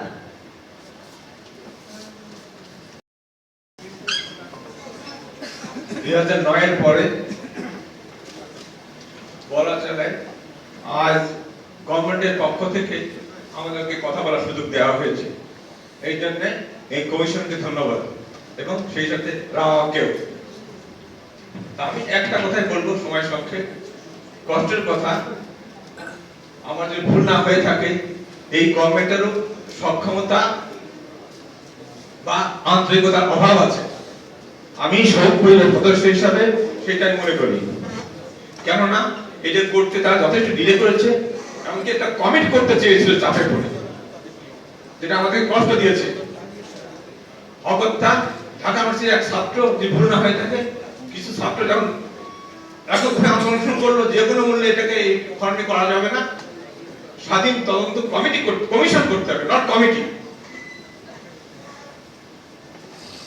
আমার প্রশ্ন, কেন এই গভর্নমেন্ট কমিশন করতে চাচ্ছিলেন না? তার মানে কি তারা চাচ্ছেন না এটা বিচার পাক? বিচার তো অনেক পরের কথা। আমরা চাচ্ছি আগে স্বাধীনভাবে, নিরপেক্ষভাবে, এতে মুসলিম ইমানের সাথে সঠিক ঘটনাটা জাতির সামনে প্রকাশ করা হোক। সেটি যাতে করানো হয় সেই জন্য কমিশন না করে কমিটি করা হচ্ছিল, যেখানে তার স্বাধীনতা থাকে না। তা আমরা আশা করব এই যে জাতীয় স্বাধীন তদন্ত কমিশন হয়েছে, এই স্বাধীন কথাটা এবং কমিটির যে প্রধান, ওনার কথা আমি ইউটিউবে শুনেছি, খুব ভালো লেগেছে। আমরা যথেষ্ট আস্থাবান ওনার প্রতি এবং ওনার সদস্যদের প্রতি, যে ওনারা বিবেককে স্বাধীনভাবে কাজ করতে দিবেন এবং আসলে স্বাধীনভাবে কাজ করবে। ওনাদের সক্ষমতার জন্য সর্বোচ্চ উনি ব্যয় করেন। যদিও এখানে আমাদের এই সার্বভৌমত্বের জন্য ইন্ডিয়া করেছে, এটা আমরা জানি। আমাদের যেসব তথ্য আছে তাতে ইন্ডিয়া সরাসরি জড়িত এবং বর্তমান গভর্নমেন্টকেও এই ইন্ডিয়া কিছু করতে দিচ্ছে না। যাদের অনেকে ইন্ডিয়ান গভর্নমেন্টের সঙ্গে সম্পৃক্ত মানসিকভাবে, তারা ভাবছে, আমার ধারণা যে ভুল না হয়, যে কোনো কারণে ইন্ডিয়া যদি অখুশি হয় তাহলে আমরা এই সরকার টিকবে না এবং অনেক উপদেষ্টা মন্ডলীও থাকতে পারবেন না। তার ইচ্ছাই হোক অনিচ্ছাই হোক, তারা দেশের জন্য, জনগণের জন্য যেটা উচিত, যেটা সঠিক, সেটা করতে পারছেন না বলে আমার ধারণা। তা আমি আশা করব এটা একটা আন্তর্জাতিক বিষয়, এটা কোনো দেশীয় ব্যাপার না। শুধু 17,000 অফিসার শহীদ করা হয়েছে শুধু ডাল ভাত কর্মসূচি বা ছোট কোনো ঘটনার জন্য নয়, এটা আমাদের স্বাধীনতাকে, সার্বভৌমত্বকে নষ্ট করার জন্য। সেটা তারা সক্ষম হয়েছিল প্রায়। এবার ছাত্রদের আন্দোলনের কারণে, অন্যদের সাধারণ জনগণের ইচ্ছায় এই রেজিমকে আমরা সরাতে পেরেছি, তাই আজকে কথা বলার সুযোগ পেয়েছি। তা আমরা আশা করব যে এই জাতীয় স্বাধীন তদন্ত কমিশন অবশ্যই যেন এই সাধারণ জনগণের, শুধু শহীদ পরিবারের না, সাধারণ দেশবাসী মনে যে ইচ্ছা, একজন অশিক্ষিত মানুষ কিন্তু বুঝতে পারে যে কোনটা ভুল এবং কোনটা ঠিক। ফলে আমাদের মনে করার কারণ নাই যে শুধু এই আমরা রাজধানীতে চাকরি করে ভালো কিছু পড়াশোনা করেছি তারাই বুঝতে পারে, ওনারা বুঝতে পারে না, ব্যাপারটা তা না, নিশ্চয়ই আমরা জানি সেটা। অর্থাৎ সবাই চাচ্ছে যে নির্মম ঘটনা সঠিক তদন্ত হোক, জাতি জানতে পারুক কে কে করেছেন, কিভাবে করেছেন, সেটা জানলেই ইনশাআল্লাহ বিচার হবে। এটা নিঃসন্দেহে আমরা আশা করতে পারি এই কমিটির মাধ্যমে। এই কমিটির কাছে আমরা আশা করব। সবাইকে ধন্যবাদ। আসসালামু আলাইকুম। যখন জিজ্ঞেস করলো যে আপনি এই সম্বন্ধে আপনার কি বক্তব্য, because I was a retired officer, আমি পিলখানার ভিতরে থাকি, I was A threat or ওই সময় বিডিআর অথরিটি। তাই বললাম ভাই আমার কিছু না, আমার লিখিত বক্তব্য আপনি নিতে পারেন। তো আমি ডেইলি স্টারের পেপারটা দিলাম, যে এখানে সব কিছু লেখা আছে। দেন হি ওয়াজ টেকেন অ্যাবাক। সে বললেন যে ঠিক আছে, আমি কালকে আপনাকে ডাকবো, আর আমাকে ডাকবেন। এখন আমি যদি মানে কমিশন যদি চায়, I am ready to hand it over, because ওখানে লেখা হয়েছিল মানে জিওপলিটিক্যাল পার্সপেক্টিভ থেকে ওই ঘটনার বিশ্লেষণটা, এটাতে ওনারা উপকার পেতে পারেন। আর এটাতে 100% রয়ের কাজ কিন্তু সিম্পল। রকে ট্রেনিং করে রয়েছে মোসাদ ট্রান্সফ্রন্টিয়ার কিলিং এর জন্য।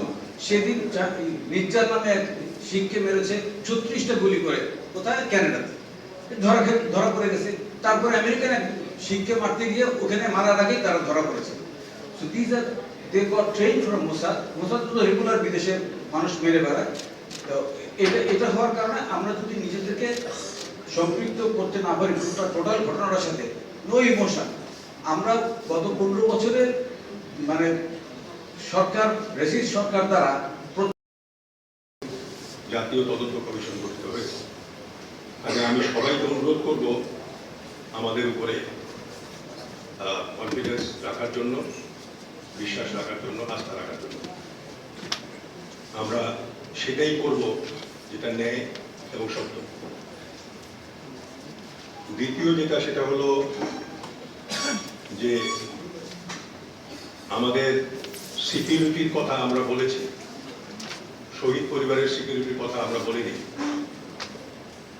এই জন্য আমরা নিজেদের সিকিউরিটির কথা বলেছি, বিকজ এই কমিশনের গুরুত্ব আমরা বুঝি। শুধু আমরা নিজেদের সিকিউরিটি চেয়েছি তা নয়, আমরা আমাদের পারিবারিক সদস্যেরও সিকিউরিটি আমরা চেয়েছি। শহীদ পরিবারের সদস্যবৃন্দের সঙ্গে আমাদের এর আগে কোনোদিন আলাপ হয়নি। এমনি ব্যক্তিগতভাবে আমার আলাপ হয়েছে, কিন্তু সামগ্রিকভাবে কারোর সঙ্গে আলাপ হয়নি। আমার কোনো নলেজ এর আগে এর উপরে। তার সঙ্গে আমার দেখা হয়েছে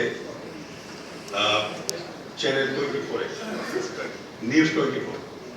মডেল হক আমাকে সেখানে নিয়ে গিয়েছিলেন বক্তব্য রাখার জন্য। আমি শুধু একটি কথাই বলবো, তিনি যে কোম্পানিতে চাকরি করেন সেই কোম্পানির মালিক এবং তার সন্তানের বিরুদ্ধে 3টি মার্ডার কেস আছে বলে আমরা জানি। যতটুকু আমি শুনেছি, তার এক সন্তানের বিরুদ্ধে মার্ডার কেসে এখনো বোধহয় বিচারাধীন। তাকে ভূমিদস্যু হিসেবে, ভূমিক্ষেপ হিসেবে মানুষ জানে। এবং শেখ হাসিনাকে যখন ব্যবসায়ীদের আপনার একটা সভা হয়, সেখানে বসুন্ধরার মালিক আহমদ আকবর সোহাগ, উনি আমার ব্যক্তিগত পরিচিত ব্যক্তি, তিনি বলেছিলেন যে ইহ জন্মে এবং পরকালে আমি আপনার সঙ্গে থাকতে চাই। আমি মেজর হোসেনকে প্রশ্ন করতে চাই, আপনি কি রিজাইন করেছেন এই কথার উপর ভিত্তি করে চাকরি থেকে? আপনি please don't create controversy, don't create controversy. আমরা নিরপেক্ষ থাকবো, নিরপেক্ষ থেকে আমরা তদন্ত কাজ চালিয়ে যাব। আমরা সবার সহযোগিতা চাই। এখানে অনেক কিছু বলার আছে, অনেক কিছু বলার আছে। আমি সেগুলো বলতে চাই না তদন্তের সাথে। পড়ুয়া রৌমারী যুদ্ধে আমি ছিলাম সেটার কমান্ডার,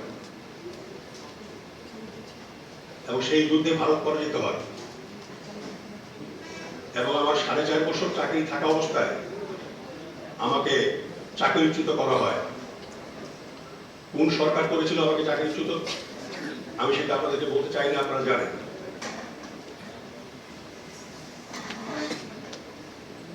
এবং কেন করা হয়েছিল সেগুলো আমরা জানবার চেষ্টা করব।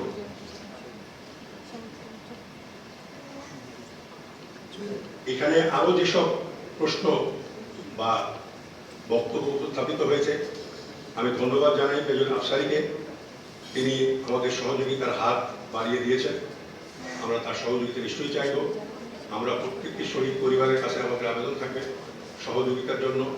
প্রত্যেকটি অফিসার যারা সার্ভাইভ করেছেন, সেখানে বের হয়ে এসেছেন, যারা নিগৃহীত হয়েছেন, চাকরিচ্যুত হয়েছেন, তাদের সঙ্গেও কিন্তু আমরা কথা বলবো, জানবার চেষ্টা করব তারা কি ভাবছেন।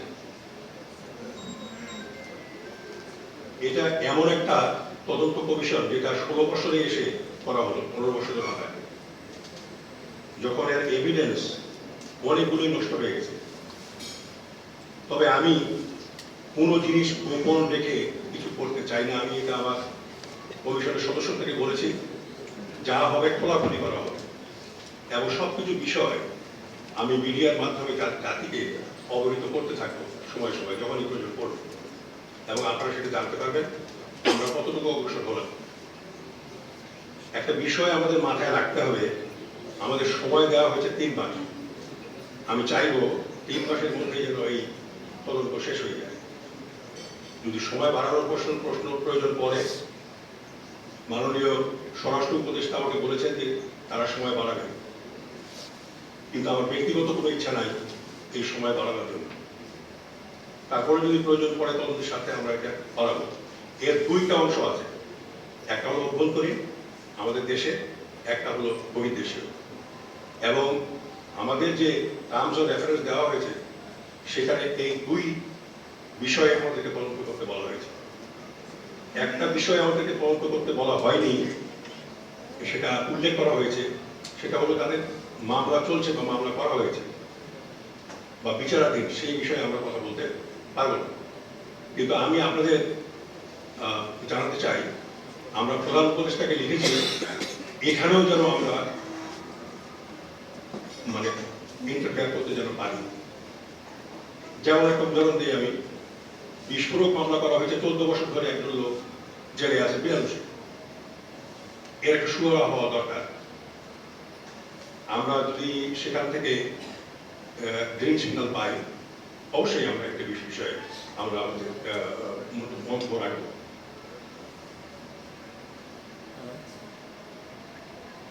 আমাদের এই যে কমিশন অ্যাক্ট 1956, এটি কিন্তু একটা কোড হিসেবে কাজ করছে।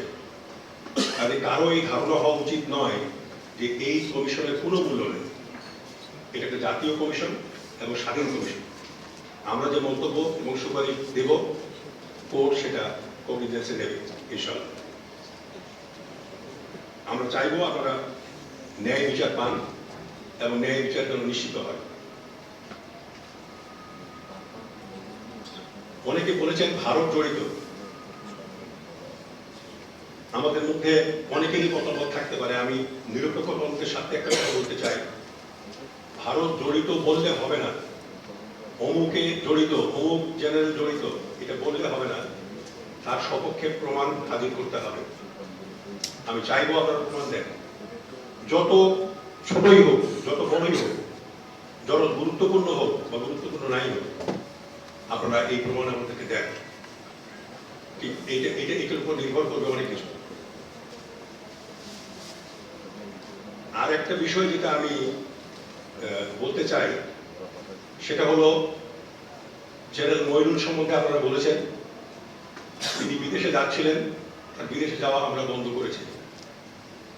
গতকাল তিনি আমাকে রিং করেছিলেন, টেলিফোন করেছিলেন, এর আগেও টেলিফোন করেছেন, এবং আমি তাকে আশ্বাস দিয়েছি যে আমরা অচিরেই, আমাদের অফিস এখনো ঠিক হয়নি, আমাদের সিকিউরিটি এখনো দেওয়া হয়নি, কিন্তু ইতিমধ্যে আমরা বিজিবি সদর দপ্তরে আমরা নিজেরা কাজ শুরু করছি। নিজেদের যানবাহন নিয়ে আমরা যাই এবং নিজেরা আমরা কিন্তু এটা শুরু করছি। আজকে যেমন সদস্যরা আসছেন এখানে নিজস্ব যানবাহনে, আজকে আমিও এখানে নিজস্ব যানবাহনে এসেছি। আমাদের কোনো সিকিউরিটি নেই। আমি আমাদের আশ্বস্ত করতে চাই, আমাদের সিকিউরিটি যদি নাও দেওয়া হয়, যানবাহন যদি নাও দেওয়া হয়, এই তদন্ত আমরা শেষ করে ছাড়বো ইনশাআল্লাহ। আমরা নিশ্চয়ই থাকি। একটা বিষয় আমি আপনাদের সামনে তুলে ধরতে চাই, সেটা হলো এই যে নারকীয় ঘটনা ঘটে গেল, আমিও ছিলাম এক ডিজি হিসেবে। আমি সত্যি ঘটনা আজকে আপনাদের সামনে বর্ণনা করছি। আমি ওখানে গিয়ে দেখলাম ওদুর রহমানি যুদ্ধের পরে ওই গেটের বা সামনে যে মিডিয়ার সদস্যরা দাঁড়িয়ে থাকে, তারা আমার গাড়িতে এসে হুমড়ি পড়ে, অনেক গাড়ির কাজ ভেঙে ফেলবে। কিন্তু সেদিন আমি যখন গেলাম, সব দাঁড়িয়ে আছে, কেউ সামনে আসলো না। তারপরে ওখানে গিয়ে দেখি যে উত্তরের গ্যালারিতে যেখানে করেছি, জেনারেল হাফিজের সঙ্গে কথা হয়েছে, জেনারেল জাহাঙ্গীর নিশ্চিত করেছেন যে আমরা আগামী সপ্তাহে ইনশাআল্লাহ, এখনো আমরা আমাদের অফিস পাইনি, আগামীকাল আমরা খুব সম্ভব বিজিবি হেডকোয়ার্টারে আমরা আমাদের অফিস করব। এবং বিজিবি ভেরি কাইন্ড, আমাকে উনি একটা গাড়ি দিয়েছেন, সেই গাড়ি দিয়ে করে উনি নিয়ে গেলেন। এবং সেখান থেকে যদি আমরা তার সাক্ষাতের জন্য যেতে পারি, আমরা খুবই ভাগ্যবান মনে করবো নিজেকে। আমরা সেখান থেকে আমাদের অফিস পরিদর্শন করবো এবং পরশুদিন থেকে যেন আমরা আমাদের অফিসে বসে কাজ শুরু করতে পারি। এরপরে আমরা সেনাপ্রধানের সঙ্গে সাক্ষাৎ করবো এবং তাকে অনুরোধ করব যে প্রভূতভাবে তিনি যেন আমাদেরকে সহযোগিতা করেন সেনাবাহিনীর ওই সময়ের পরিস্থিতি সম্বন্ধে বিভিন্ন যেসব বিষয় আমরা জানতে চাই। তো আমি আপনাদেরকে একটা অনুরোধ করব, সেটা হলো আপনারা ধৈর্য ধরেন আমাদের উপরে আস্থা রাখেন। আমরা দেশের অভ্যন্তরীণ বিষয়টাকে আগামী 2 মাসের মধ্যে আমরা শেষ করতে চাই, এবং 1 মাস আমরা রাখবো যে আমরা যাদেরকে সন্দেহ করি, বিশেষ করে শেখ হাসিনা, তিনি ভারতে অবস্থান করছেন, আমরা চেষ্টা করবো ফরেন মিনিস্ট্রির মাধ্যমে কিংবা ডাইরেক্টলি আমরা, যেটা আমাদের জন্য আইনগতভাবে সিদ্ধ, ভারতীয় হাইকমিশনের সঙ্গে আমরা যোগাযোগ করে হয় তাকে এক্সট্রাডাইট করার জন্য আমরা বলবো, কিংবা আমাদের টিম সেখানে গিয়ে তার ইন্টারভিউ দিব। এবং আরো যে কয়েকজনের নাম এসছে তদন্ত কমিশনে যদি তাদের নাম থাকে, এবং আরেকটা জিনিস, তদন্ত কমিশনে কিন্তু আমরা ইভালুয়েট করবো এবং সেখানে আমরা বক্তব্য দেব যে কোথায় কাকে কোন দেশকে সাহায্য করা হয়েছে,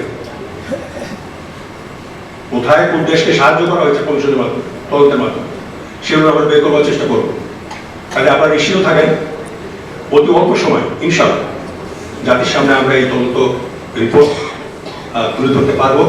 এবং আপনাদের বক্তব্য আমরা শুনলাম, আপনাদের মতোই আমরাও সমবেতী, এবং সেনা হত্যা দিবস হিসেবে সেই দিবসটাকে যাতে অবজার্ভ করা যায়, জাতি অবজার্ভ করতে পারে, সেটাও আমরা চেষ্টা করব বলার জন্য।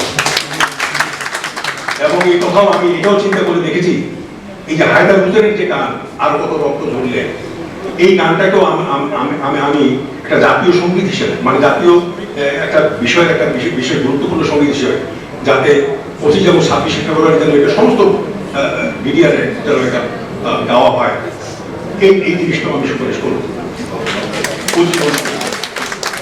এই জিনিসটা আমরা প্রত্যেকটা জিনিসেই আমাদের দৃষ্টির বাইরে আমরা রাখবো, সবকিছুকে আমরা দেখবার চেষ্টা করতেছি খোলা চোখে ইনশাআল্লাহ। আপনারা নিশ্চিত থাকেন, আপনারা যাতে শান্তি পান, আপনাদের ক্ষত যাতে নিরাময় হয়, আপনারা যাতে মাথা উঁচু করে এই বাংলাদেশে বাঁচতে পারেন, সমস্ত জাতি যেন আপনাদেরকে সম্মান করে, সেটা নিশ্চিত করবো আমরা ইনশাআল্লাহ। আপনাদের দোয়া চাই। ধন্যবাদ স্যার।